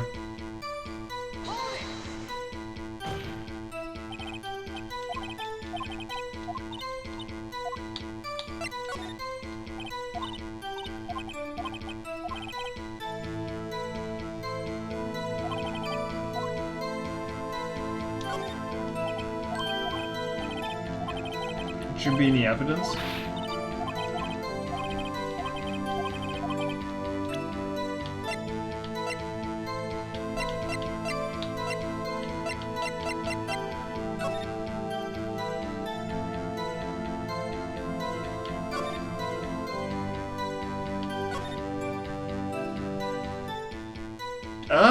Actually, I don't even think I ever read this to begin with. Like, I got it, but I never read it. The DL6 case file. It's quite a large file you have there. Which page is the proof on then? Show us and stop wasting our time. Very well, Mr. Wright, please show us the page. Behind this file is information connected with the parrot's name. It's on the suspect data page. This page has all the information about Yanni Yogi. Right after he was arrested, his fiancée committed suicide, see? Indeed. It does say that, yes. What was his fiancée's name? Polly Jenkins. Polly? Exactly, Your Honor. He wanted to remember the name of his fiancée who has committed suicide. You do forget that Polly is like a very common name for parrots, right? That's why he named his parrot after her. I see. I guess that's possible. A mere coincidence, that's all. My granddaughter has a dog she calls Phoenix. Oh, Mr. Phoenix, right? Does this make you my granddaughter's fiance? She's only 7 years old. That's enough. I think we reached a conclusion here. It's a mere coincidence, that's all. True, it's a possibility. However, two coincidences at the same time seems more like a pattern to me. What do you say? Ooh. Burpee. Summon the caretaker of the boat shop. Immediately. Witness, tell us your name. Wait. This witness, he doesn't remember. No, it's okay. Oh. I've accomplished what I wanted to do. I'm done. Nick, he looks totally different. This is the real Yogi, I think. Finally. He's been acting feeble to hide his true identity. Acting for 15 years. Well, let me ask you again. Please state your name for the court. My name is Yanni Yogi. 15 years ago, I served as bailiff in this very court. Order, order. Yanni Yogi, so it was you who killed Robert Hammond and tried to frame Miles Edgeworth for his death? Yes, it was me. I did it. He put me on the witness stand 15 years ago. Robert Hammond, he said he was mentally unsound. He told me it would make me innocent, get me off the hook. So, I pretended to have brain damage. I was innocent really, but he didn't believe me. We won the trial, but I lost everything. I lost my job, my finance, my social standing. Then this year, 15 years later, a package arrived. It was a letter and a pistol. The plan was written out in careful detail. It was a plan for me to take my revenge on the people who ruined my life. I didn't care who had sent it. I thought this was my chance after 15 years as well. This was it. Finally, chance of my revenge on Robert Hammond and Miles Edgeworth. I have no regrets. Wait a moment. Revenge against Miles Edgeworth? What do you mean? I'm not at liberty to speak on that matter. Why don't you ask Mr. Edgeworth yourself? Anyway, I admit it. I was the one who killed Robert Hammond.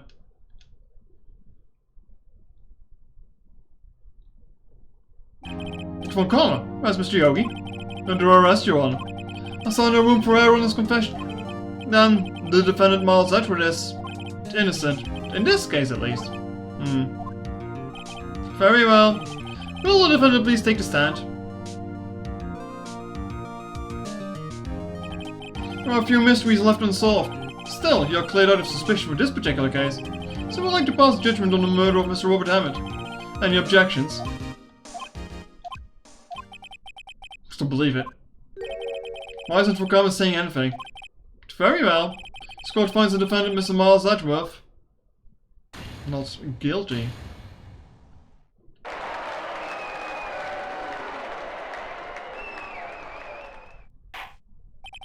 That is all. This court is adjourned.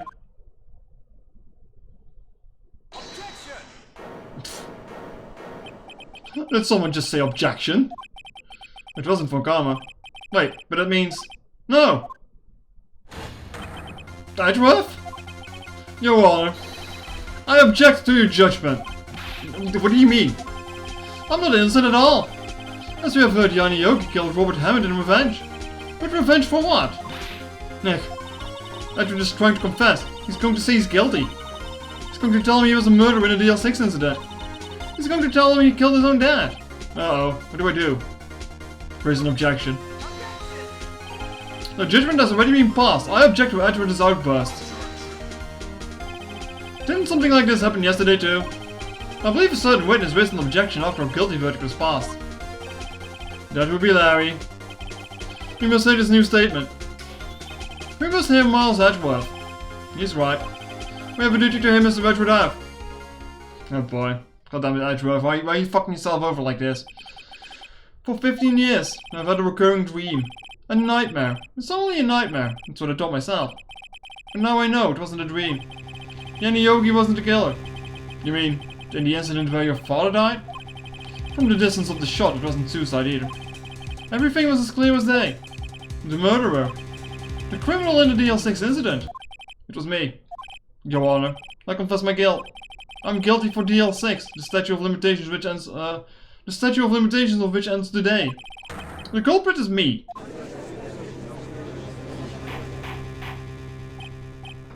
Order, order. This is certainly unexpected. The defendant declared innocent is confessing to a different crime.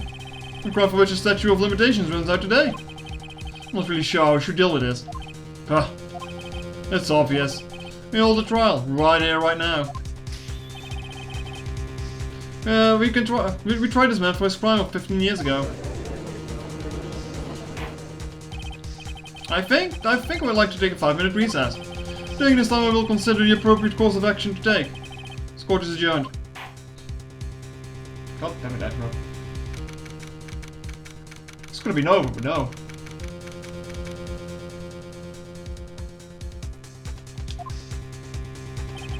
I'm sorry, Wright. I've just wasted all of your effort. Mr. Edgeworth, I just don't believe it, sir. I mean, you killed your dad. I didn't want to believe myself, Detective. But it's the truth. I deserve to be punished. Murder is murder, no matter what the circumstances. This is crazy. Just crazy. Nick? What are you doing? Huh? Oh. I was just reading through this court record once more. I'm gonna get my case ready. Your case? For what? Isn't it obvious? I'm going to prove that Miles Edwards is innocent. What are you talking about, pal? He's just admitted to doing it. He confessed that he did it. In court. I'm sorry, Edgeworth, but I don't believe your nightmare. What? It's just a dream. It's not real.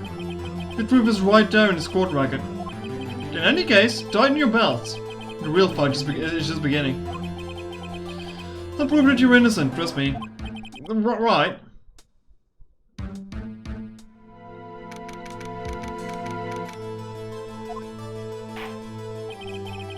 Now then, I would like to resume our trial. Judge, Miles Edwards has admitted his own guilt. He's confessed his crime. Let us begin by hearing his testimony. Then, though pointless, let the defense do the cross-examining. Statute of limitations will deal 6 incident turns out today. Though it's unconventional for me, I'd like to run this one by the book. I see. Does the defense have any objections? No, Your Honor. From the camera, you knew this was going to happen from the very beginning, didn't you? Very well. Will Miles Edgeworth take the stand? Will the witness state his name and profession? Miles Edgeworth. I'm a prosecuting attorney. Mr. Edgeworth, 15 years ago you mistakenly killed your father, Gregory Edgeworth. Is this correct? It is correct. Then testify about this matter to the court. When Edgeworth is telling me about his dream yesterday, I noticed something. One detail didn't quite fit. That will be the key, but only if I can get it to work. Please, please.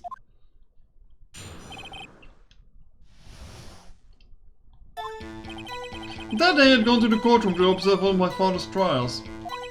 As we went to leave, an earthquake struck, trapping us in the elevator. My father and Mr. Yogi lost their composure and began to argue. Just then something heavy fell at my feet. I picked it up and threw it at Mr. Yogi. I wanted them to stop fighting. A moment later there was a single gunshot and then a scream. It was a terrible scream. I remember it to this day. That's all. And until now he thought that his memory was a dream. We were stuck in an elevator for 5 hours. Oxygen in the elevator ran out and I lost my memory of the events. Bah, the same claim Mr. Yogi has made. Very well. Mr. Wright, your cross-examination, please. Yes, Your Honor. Oh boy.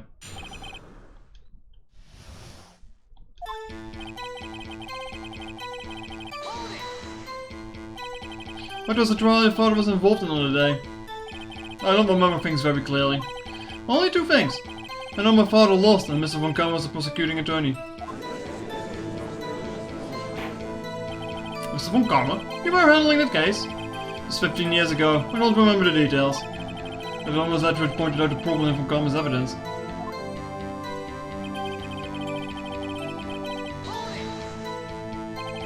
So there were 3 people, including yourself, trapped in that elevator? Yes, myself, my father, and Yenny Yogi. We were fine at first, but as time passed, and no one came to help. Father and Mr. Yogi lost their composure and began to argue. What did you do then? I was a 9-year-old boy at the time, what could I do? I was scared, trembling in the corner. But then...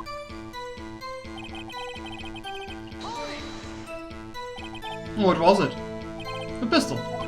I had assumed it was the bailiff, Yenny Yogi's. The safety must have come off and it fell from his holster. Then you picked it up, and what happened next? Picked it up and threw it at Mr. Yogi, wanted him to stop fighting. Did you know it was a pistol when you threw it? And I think I knew. I think I knew it was dangerous. But the air was getting so thick, I panicked. So you're saying that you threw the pistol at Mr. Yogi? I was in a daze. A moment later there was a single gunshot and a scream.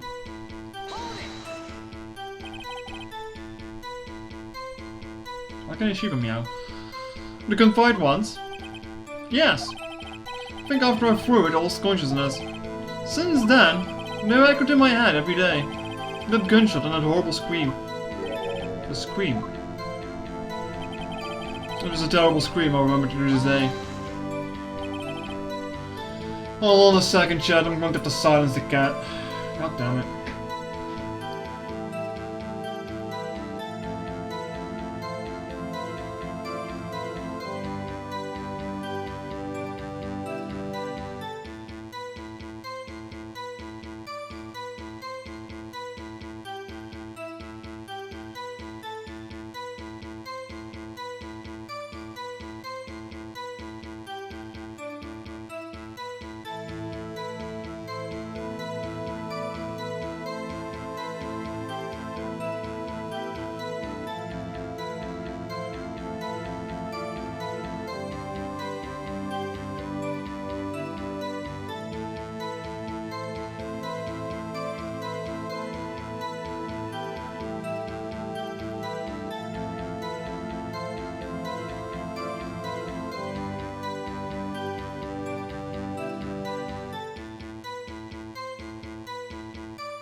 Alright, I'm back. To this day, yes, I can practically hear it now. I don't know I'll ever forget that scream as long as I live. There it is. One part of the testimony clearly contradicts the evidence, but I don't know what it means. Better find out it quick.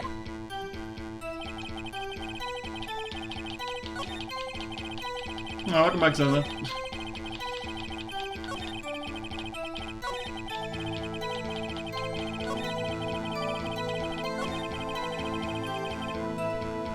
Let's first save.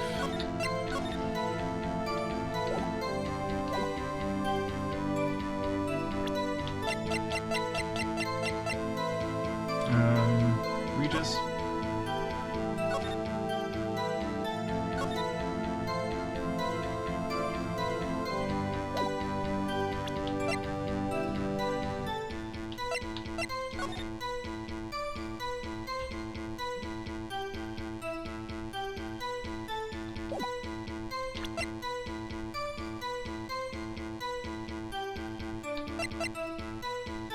Also, you're not sure.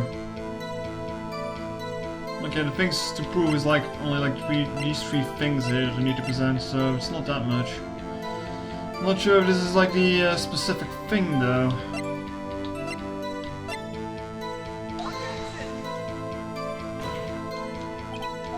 Okay, not that.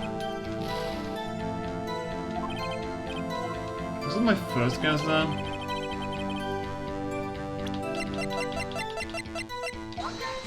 Nope.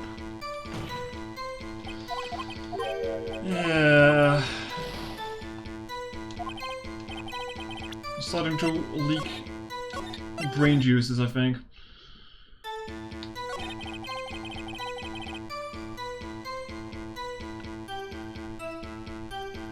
Yeah, wait a minute.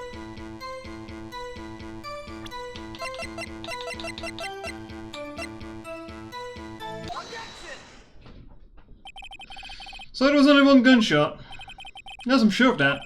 I heard the shot and the scream, and then everything faded. I was unconscious until the rescuers came. I see.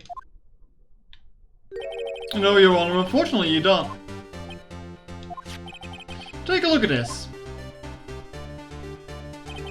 This is a photograph of the scene of the crime 15 years ago, and in it lies a clear contradiction to Mr. Edwards' testimony. Well, I can see the victim, Gregory Atwood, laying there. But what do you mean a contradiction? This is I thought the judge's clues, as always. So there's a contradiction in the photo. Okay.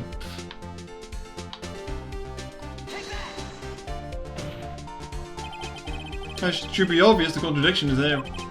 I see a bullet hole in the door. Your Honor. Well, Zedrich testifies that it was only one gunshot. However, according to this photograph, not one but 2 shots were fired. One shot hit the victim, the other hit the elevator door. I ask you then, why did Mills Wedgwood only have 1 gunshot? This photograph does seem to confirm his second shot. However, when was this hole in the elevator made? Might have been there before the incident occurred. No, because then they wouldn't be running out of oxygen, you idiot. If it was there before, it has nothing to do with this incident. Ugh. Mr. Wright, do you have proof that this bullet hole was caused by the time of the incident? Your Honor, I think I will be able to show you the proof. What? Impossible! No, Mr. Von Karma, save your surprise for after you've seen the evidence. Very well, Mr. Wright, show us your proof. Why do you have to prove that the bullet hole in the door was related to this incident?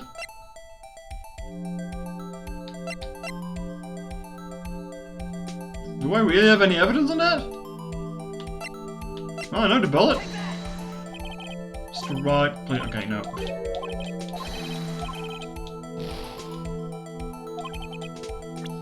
What do you have that proves that the bullet hole in the door was related to this incident?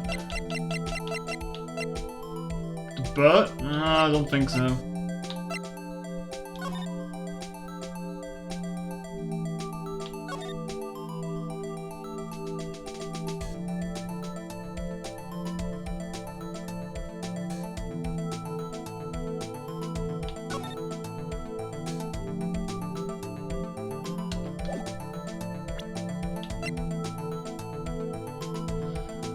What do I have that proves that the bullet hole in the door was related to this incident?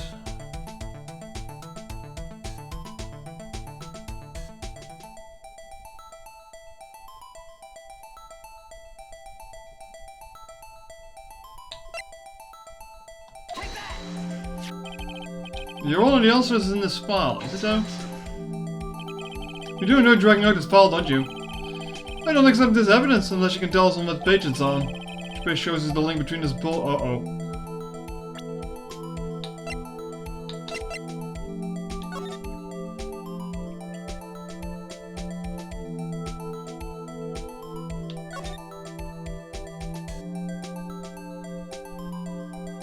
Page 2 then, I guess, no? Look at the victim date in this file. It says that quite plainly the murder weapon was fired twice. Miles Lightfoot only heard 1 gunshot. Yeah, the murder weapon was fired. I like how the parallels just keep coming back, huh?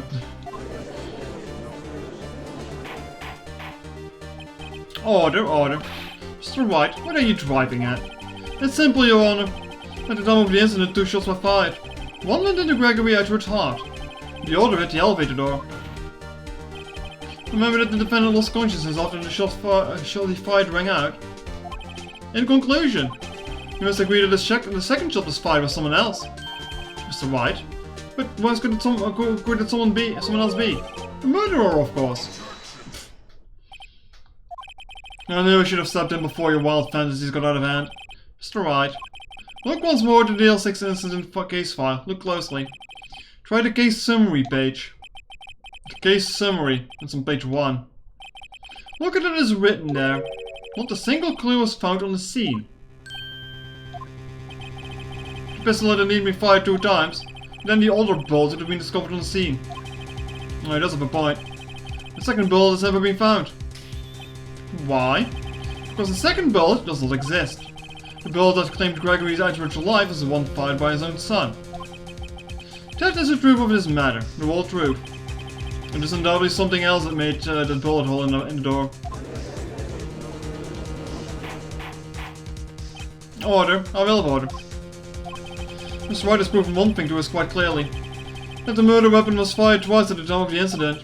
However, as Mr. Von Karma says, the second bullet fired was not found. It's highly unlikely that the police merely overlooked the second bullet.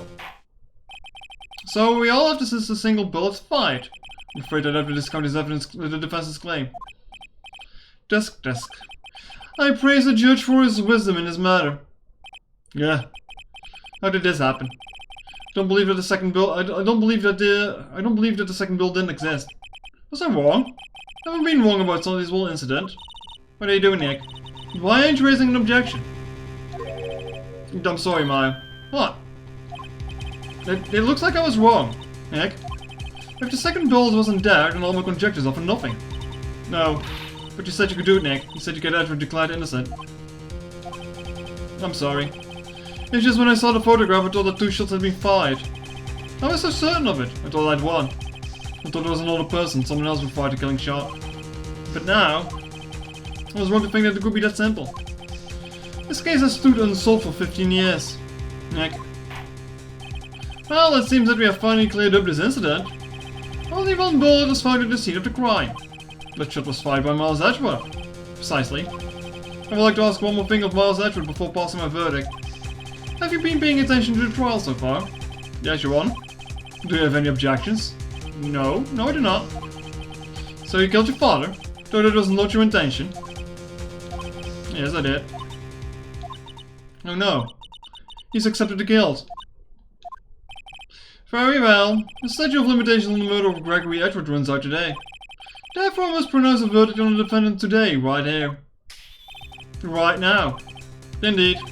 Does anyone have any objections? It's been here before. It's just like my first day in court. There's so many things I know I should be saying. But my mind's gone blank, I can't find the words. It's alright. I have an objection. Your Honor.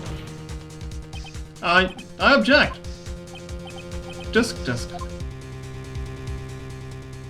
Mr. Wright, on what grounds do you object? Oof. Nick? I don't know. This case is perfect. Oh no. Ugh. It must exist. Second bullet. What? What did you just say? Nothing. Second bullets must exist? But where? Someone took it. Seems that waiting is not going to produce any answers from Mr. White. Wait, Your Honor. The second bullet.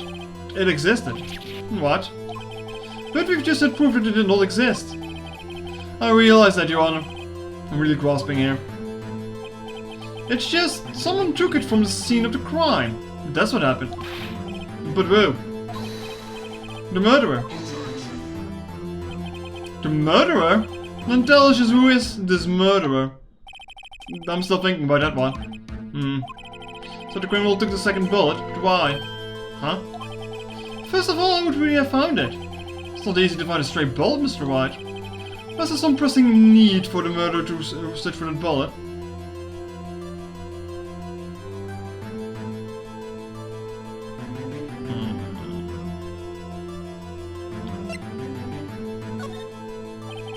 Why would the murderer have spent the time to look for a stray bullet? I haven't got the clue. It's wrong, Mr. White. The murderer had no reason to take that bullet. You don't want to admit it, but it's true. Had to take it. Had to take it to the murderer? What does it mean? You're thinking too normal. Think crazy. I like how this comes after we've cross-examined the fucking parrot on the stand. Don't think why the bullet was taken. Think why the bullet had to be taken. Mr. Wright. Yes, Your Honor. I have no idea what I'm doing. Well, the murderer had no intention to take the bullets from the scene. But the murderer had to take the bullet. Had to, Mr. White. What do you mean? Well, for instance... For instance what? Maybe the bullet, hit the murderer? The bullet hit the murderer? I'm just saying, for instance. I mean, if it hit you, you would have to take it with you, wouldn't you? It's not like you could perform surgery right there. You know? Wait a second. I was just talking on the top of my head, but what if this really happened? Let me get this straight. So at the time of the murderer themselves was shot, and they left with the second bullet still inside of them. Thus leaving only one bullet at the scene of the crime. Yes, I guess that's how it would work, yes? But there was a problem with that. The other two people rescued from the elevator. Power making up stuff sure is a strong one, yeah. Don't try this in court, chat. Miles Edgeworth and Yanni Yoga are both unharmed. So that would mean the murderer came from the outside, yes.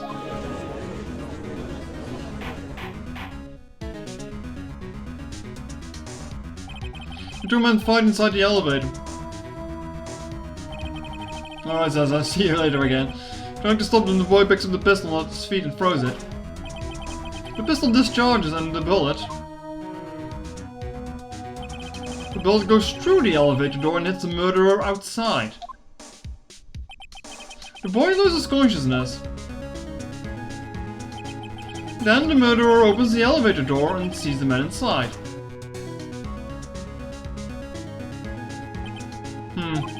Mr. Wright, you're truly the most unpredictable defense attorney I've ever known. I can tell you're grasping, yet I cannot deny the possibility of what you say. What are you saying? Deny it. Deny it! No one is involved in the incident. No one involved in the incident was wounded. There was no murderer. No one was wounded at the time of the incident. He's right. Can't think of anyone. Hey Nick. I just thought of something really crazy. Crazy? Remember what Mr. Grossberg said yesterday? Greg Wright dealt a blow to his perfect trial record. Wow. Must have been quite a shock for Von Karma. He took a vacation for several months after that, you see. Yes, an unusual event for the man. It was the first and the last vacation he's taken in his many years of prosecuting. I know where that bullet is. What if Von Karma didn't take that vacation because of shock? But he took it because he was injured. Which would mean... it could only mean one thing. He was a murderer in the DL6 incident. He was the man who shot Gregory Edgeworth. It was Von Karma. Oh man. Something wrong, Mr. Wright? You seem dazed. No, Your Honor. Well? You have indicated the possibility that the murderer came from outside. Can you give us the name of your suspect? Uh-oh. Should you come out and say it now? Your Honor. There is a suspect. One lone suspect. Well, this is certainly interesting news. Very well, Mr. Wright. Who is your suspect? My hands are shaking. For what? Von Karma. Von Karma?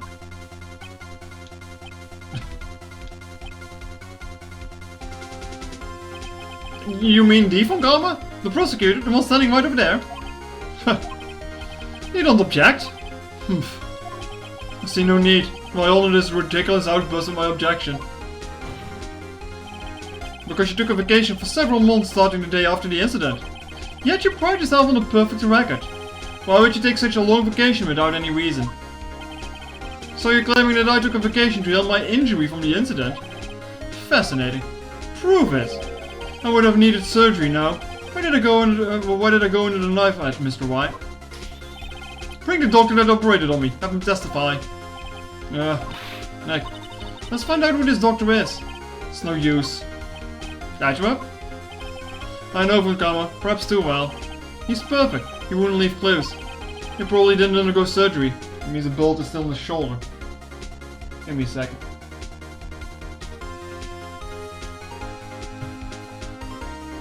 My throat is running dry again. It's been 2.5 hours of this, so I guess it kind of checks out, considering.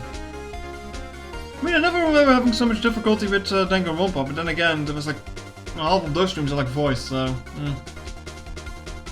He probably didn't undergo surgery. Didn't believe the doctor as a witness. Yeah, nobody's that perfect. So what, Nick? Did Von Karma pull a bullet out by himself? It's insane. No, he couldn't have. You can't just pull bullets out of yourself. Wait. What does it mean? That bullet has to be somewhere. But where? Disc. Well, Mr. Wright. Can you produce evidence to prove I was shot? I've got a metal detector, bitch. Alright, Von Karma, I'll prove it. I'll even use evidence. I know how you like it so much. What? The evidence that proves that Von Karma was shot is... Von Karma is perfect. He wouldn't do a surgery, leaving an evidence trail. God fucking damn it. So then I'll ask, where is that bullet now? I think it's unlikely that Von Karma performed surgery on himself. You don't mean...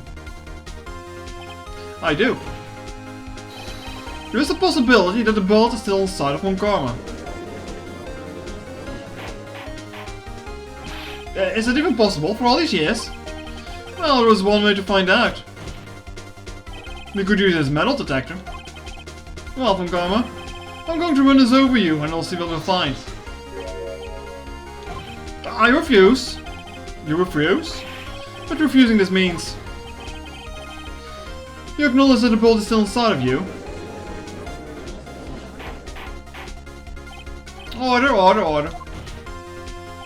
Your Honor, the defense has requested that we allow to use a metal detector. Judge, I call for suspension of this trial. This is an invasion of privacy. The statute of limitations was on this case runs out today, because that got useful. And then it turns out the man has just a very embarrassing piercing on it. Don't worry about it. It was you who said that we had to end it right here, right now. Enough. I permit the use of the metal detector. Mr. Von Karma, you will submit yourself to testing. Nick, what does this mean? I don't know, but we have to give it a shot.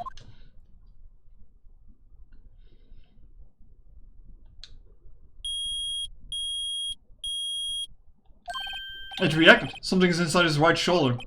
The bullet. Mr. Von Karma? You! It was you! I was afraid this would happen, and so I remained silent. Indeed, there was a bullet in my shoulder. However, it has nothing to do with this incident. What? I was shot in the shoulder long before the DL6 incident. I claim that the bullet in my shoulder has no relation to the DL6. But Mr. Von Karma, can you prove that? Proof?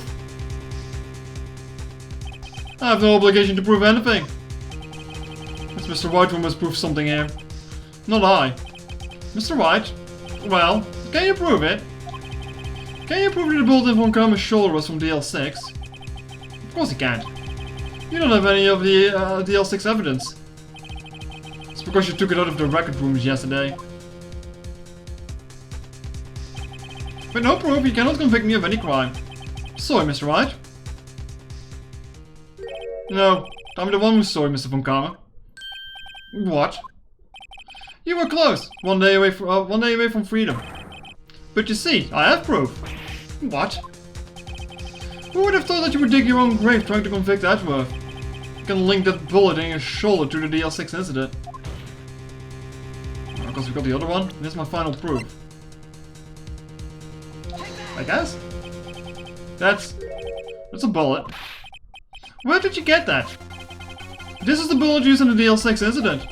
This was taken from the heart of the victim, Mr. Gregory Edgeworth. The bullet is preserved quite nicely with all the ballistic markings intact. Ballistic markings? You may recall the term. It came up in the first trial 2 days ago. Ballistic markings are the fingerprints of a weapon. All bullets fired from a gun are marked with that weapon's unique pattern. Examining the markings, you can tell which weapon fired a bullet. It's quite accurate. We have 2 bullets in our possession. One, the bullet removed from Gregory Edgeworth's heart. And the other, Mr. Von Karma, is the bullet buried in your shoulder. We could analyze both bullets.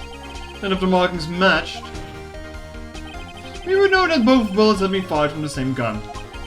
The very same pistol, in other words, the murder weapon that killed Gregory Edgeworth. Mr. Von Karma, you will let us remove that bullet from your shoulder. Then we'll compare the ballistic markings to those on this bullet. And solve this case once and for all. Well, Mr. Von Karma.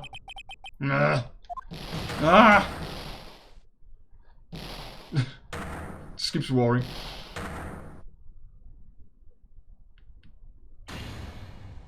That scream. I've heard it scream before. Wait, I know. Help! Help, I can breathe.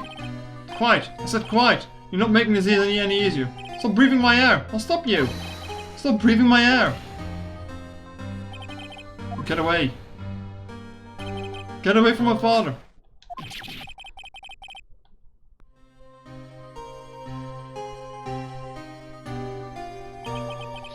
It's that scream that I heard in the elevator. 15 years ago. Von Karma, it was you who screamed. You're pointing the wrong way. No, I was pointing the right way, never mind. Mr. Von Karma? And for some reason we swapped places. Only you would dare defy me. So it was you. You and your father are my curse. Your father shamed me as a penalty of all my record. And you left a scar on my shoulder that would never fade. I'll bury you. I'll bury you with my bare hands. Death! Death! Man's losing it. Chief Prosecutor, I'm sorry. It's from Karma. It's not like you to make this kind of error. I never would have thought that Edward would be the one to catch you. And I was careless. I'm sorry, but you will have to be penalized. I've covered for you in the past, but not for this time. Edgeworth. It was a shock like none I'd ever known. Me? Penalized?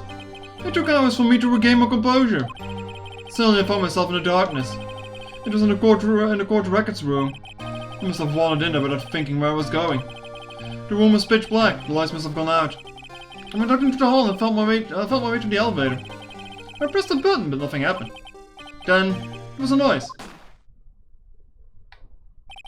I was in pain, a horrible burning pain in my shoulder. Just then the lights came back on. The elevator door opened before my eyes.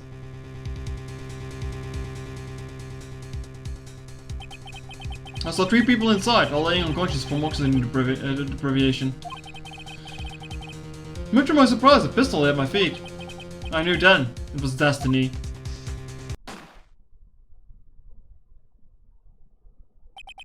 In his last moments, Gregory Edward was still unconscious. He died, never knowing what shot him. Later he spoke to a medium, blaming Mr. Yogi. He was fooled. It was the perfect crime. Dusk, dusk, dusk. Who would have thought another man would have come to open that elevator door?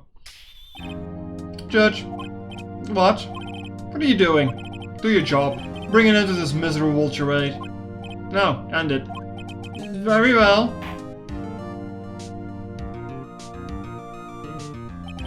It appears that you have come to a very long way to the end of this maze. 15 years later. Mr. Miles Edgeworth. Yes, Your Honor. You are innocent. You are innocent. As you said, it was a nightmare. Yes, Your Honor. This court finds the defendant, Mr. Miles Edgeworth, not guilty.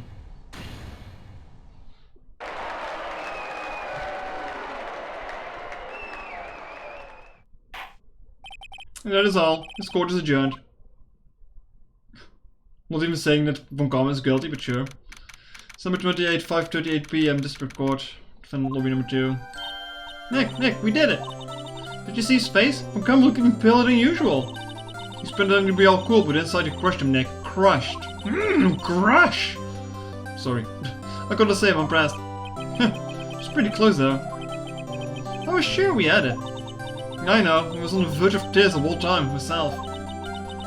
But now it's all just a good memory. So it's finally over, Edgeworth. Alright. Yeah? I'm not sure how to say this. I know. Try thank you. I see. Thank you, Wright. You're welcome. I think you could have done better than that. I could think you could have done better than that. Come on, he's trying his best there. Sorry, I'm not very good at this sort of thing. You got a lot to learn, Edgeworth. Just got you there. Whoop! We go whoop. Amazing, pal. You pulled through just like a torture bird. I'll never forget this. I owe you one, pal. And tonight, let's party. Dinner's on me. Yeah, well, I saw you went down a bit as well. But who cares? See, Mr. Edgeworth, you should take a lesson from Detective Gumshoe. That's how you say thank you. I see. Whoop. I feel foolish. Don't worry. Take it a little at a time, you'll get used to it. It's been 50 years since I've seen Edward just unguarded. Hey y'all! Oh no, why the fuck are you here? Lotta. You all look written now. Thank you. Yo, Edgeworth, congrats. Thank you all very much. I knew you were innocent from the start, of course. Just look at you. You wouldn't stick your head in a cookie jar even if there was no one there. You would have witnessed on the first day of the trial, weren't you? Yeah, well, let the bygones be bygones, eh? Speaking of which, what are you doing now, Lotta? Oh, me? I went back to college. Gave up trying to be investigative photograph pretty quick. Yeah, it only took like 2 days. What the fuck? Really? That's too bad. Isn't that the other guy from the park? Huh? It's over, Nick! My life is over! Why the sad face, Larry? What happened now? Oh, Nick, I'm not long for this world. You don't look sick. It's Kia. She's going to live in Paris. It's Paris, Nick. She's leaving me behind. Should have seen that coming. Yo, Edgy, there you are. Yes, here I am. Congrats, Edgy. Here, a little gift for me in celebration. Celebration? That's unusual for you. Harry Butts! You're coming along with us tonight too. My treat, pal. Huh? Thanks. Looking forward to it. Yo, Nick. That's the suit that questioned me. When you say street, that's not police talk for prison food, right? Right? I think I'll be fine, Larry. I don't know, with this budget, you might as well just be getting prison food. Right. Yeah? What's up? An envelope that Larry gave me. It's got money in it. Well, yeah. It's not that strange. People give money to Wright to celebrate sometimes. It's $38, right? Huh. What a weird amount. I mean, it's not a little, but it's not a lot either. $38 exactly? Nick. Wasn't that exactly the amount of lunch money that was stolen from Mr. Edward in school? $38? No. No, Larry, it was you! God damn it, Larry. Why are you so surprised about Wright? Larry was absent today from school, right? But it doesn't automatically rule him out as a suspect. What? Think back to the day, 15 years ago. Larry took the day off, but he was bored, so he came into school anyway. Then he saw the money lying there, and the rest is history. Larry, you motherfucker. I've never was good at history. Edgeworth, you didn't know, did you? I suspected. I just couldn't picture Larry protecting you like he did that day. Everyone else was saying you did it. The whole class was against you, remember? Yeah, too well. Right, you may not know this, but we used to have a saying back in school. When something smells, it's usually the butts. I know. Really, Wright. I'm surprised you didn't figure it out. Well, this shows an unexpected turn of events, eh? Edgeworth. You should have told me. No, Nick. It was 15 years ago. Don't you think the statute of limitations has run out, Mr. Edgeworth? I'd say so, yes. There you have it. Yeah. Where does that leave me? I became a defense attorney because of what you two did. Well, I've always been something of an insufferable emotionalist. Oh, you've always been a insufferable emotionalist. Yeah, and you got worked up too easily too. Death. The death sentence for both of you. Man, if I'd only had known, I would have become a prosecutor. Same goes for me, only the other way around. For the longest time I thought that I might have killed my own father. I thought I might be a criminal. I became a prosecutor in part to punish myself. If I'd known the truth, I might not have become a defense attorney after all. I might have become a... yeah. I'm missing a word there. I'm tired, chat. Edgeworth, want to switch, right? Hey, y'all. Line up, take a photo.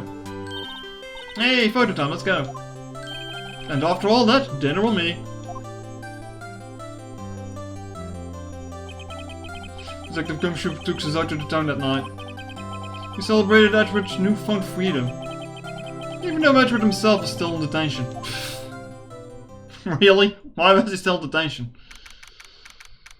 December 29. 5:02 AM. Wright and Co. Law Offices. Shiba, why are you mowing? Whoa, I went a little bit overboard yesterday. My head hurts. It's still only around 5. Maybe we should go back to sleep. What's this? A letter? Good morning, Egg. You were really impressive yesterday. Seeing you, it made me think about what I'm doing here. I'm a spirit medium, in training of course. I wanted to help Mr. Edgeworth too. You know, Chet, I'm kind of wondering if she's supposed to be a shrine maiden in the original.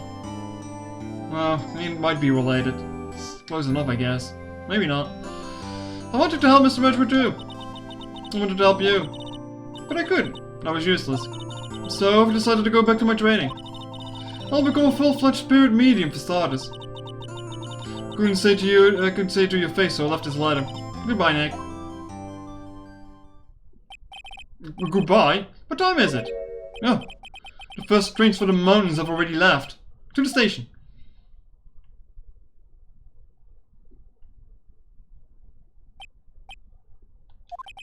I guess I'm too late. Hey! Nick! Maya? So, you're leaving? Yeah. It's hard being a spirit medium who can talk to spirits. And I think you'll do fine without me, Nick. Be good, okay?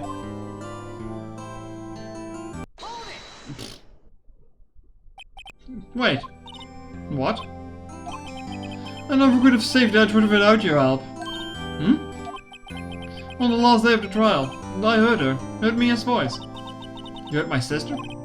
Yes, only her voice, but still. It was at the very end when I thought we'd lost everything. Oh, that's my sister for you. Detective Gumshoe helped me, and Mr. Bogsburg, and even Larry. I'm the only one who couldn't help. I was useless, Nick. But you were the one who stopped from Karma, Maya. Hmm? I didn't do anything. All I did was wander around in the days. I'm sorry, but I have evidence that you helped. Evidence? Show Maya some evidence to cheer her up. God damn it. A bullet? From Karma was convinced that he had taken out all of the evidence pertaining to DL6. But you were the one who rescued the last piece of evidence we needed. And this was the bullet that put an end to Von Karma. And you were the one who gave it to me. Nick. Thanks, Maya. I couldn't have done it without you. I'll be back soon. Huh?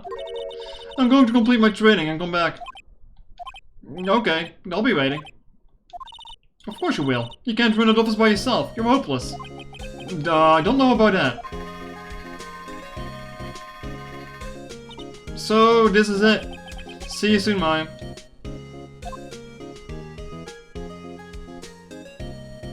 We'll see you next time, Chad, don't worry. Thanks, Nick.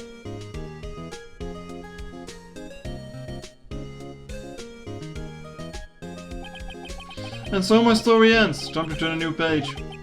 And say goodbye to the novice defense attorney that I once was. Now a new story begins. With the same old crazy cast of characters. Huh, don't think you've graduated yet, amateur. Mr. Wright, perhaps you'd like to rethink that claim. Yes, Your Honor. Uh-oh, got a bad feeling about this.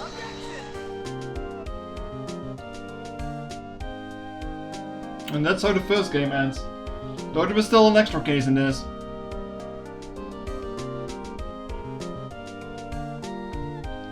Hey pal, Mr. Edgewood came down to the precinct to wish me Happy New Year.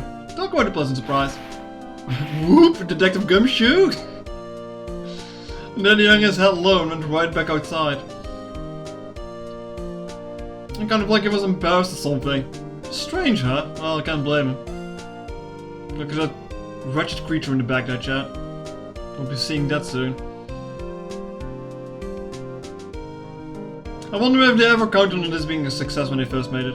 Huh? Nick? Never seen him lately. Oh, me? Nothing working at a cheese shop. That Missy is a nice lady, except she's not really what you call a cheap date. Huh? Oh, she's in Hawaii right now, yeah.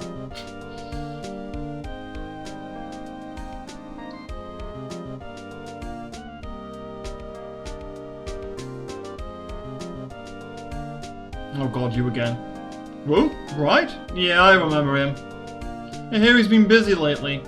You know, not to ring my own bell, but I sort of taught him everything he knows. I'm sure he's grateful.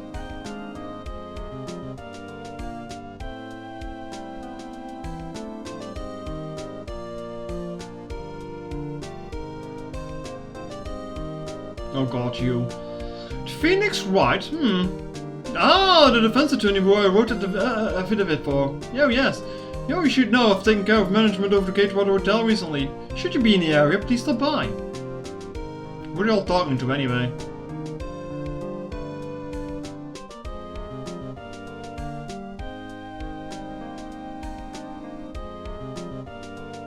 Ahem. How about you? Phoenix Wright? Ah yes, Mia's understudy, was he not? I wonder how he's doing. Haven't seen of him late.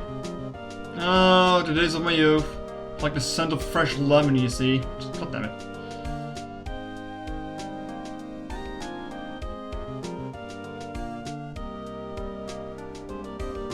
Yeah, we're not going to get that great corner team anymore.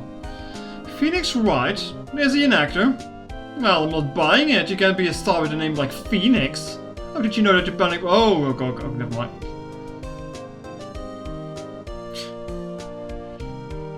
Thanks, old back. I'm pretty sure Oldback returns at some point in the series, sadly.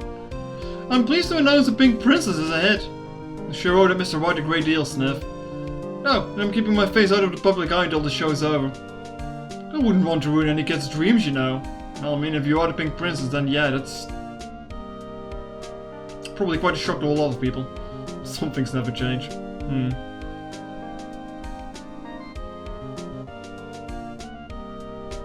Oh, I got a letter from Maya the other day.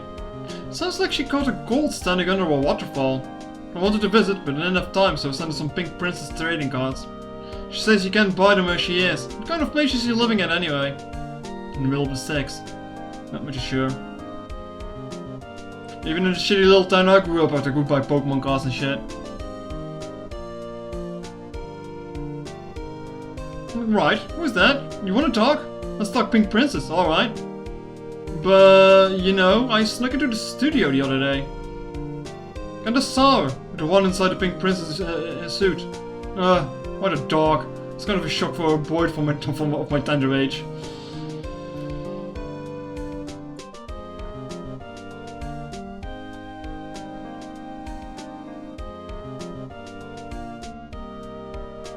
Yeah, I remember right. The liar guy. Me? I'm in training to become a paranormal photographer. You know, that picture I took of everyone? Well, just behind him there's a ghost. For real? Now that's talent. Gonna be famous. It was me, wasn't it?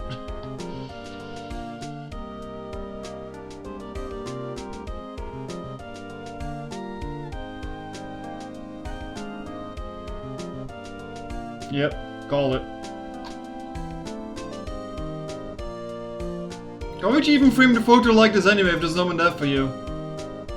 It's awfully not uncensored. Not censored, yeah.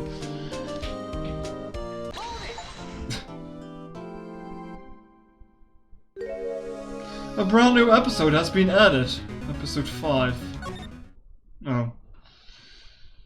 Should I like to save your progress up until this point? Yeah. So I'm not sure what the deal was with this one again.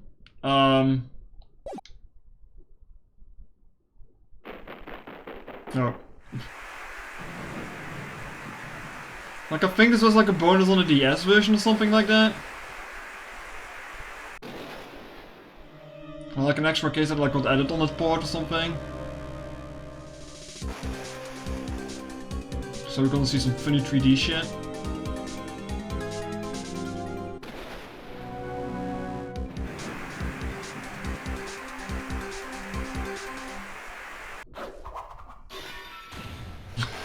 Oh no, that fucking thing.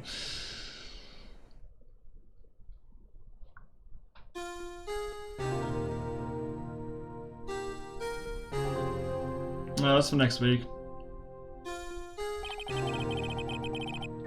Alright. To the title screen we go. Alright, chat. Yeah, that's for next time. Well, that's the first game technically done. Just like the bonus left now here. Hope you enjoy it. Thanks for watching, I guess. No, it's fun with this, though. It's definitely hurting my voice quite a bit just talking for so long. But alright, I'll rest for a few days of that. I'll see if I can do Rise from the Ashes on the 2 days before Silksong comes out. It also depends on how far I get in Donkey Kong tomorrow. I'm not sure if I'll be done with that tomorrow or not. I'm willing to say I don't think I will be, but I guess we'll see. But yeah, more of this next week. Thank you for watching, and I hope you had fun.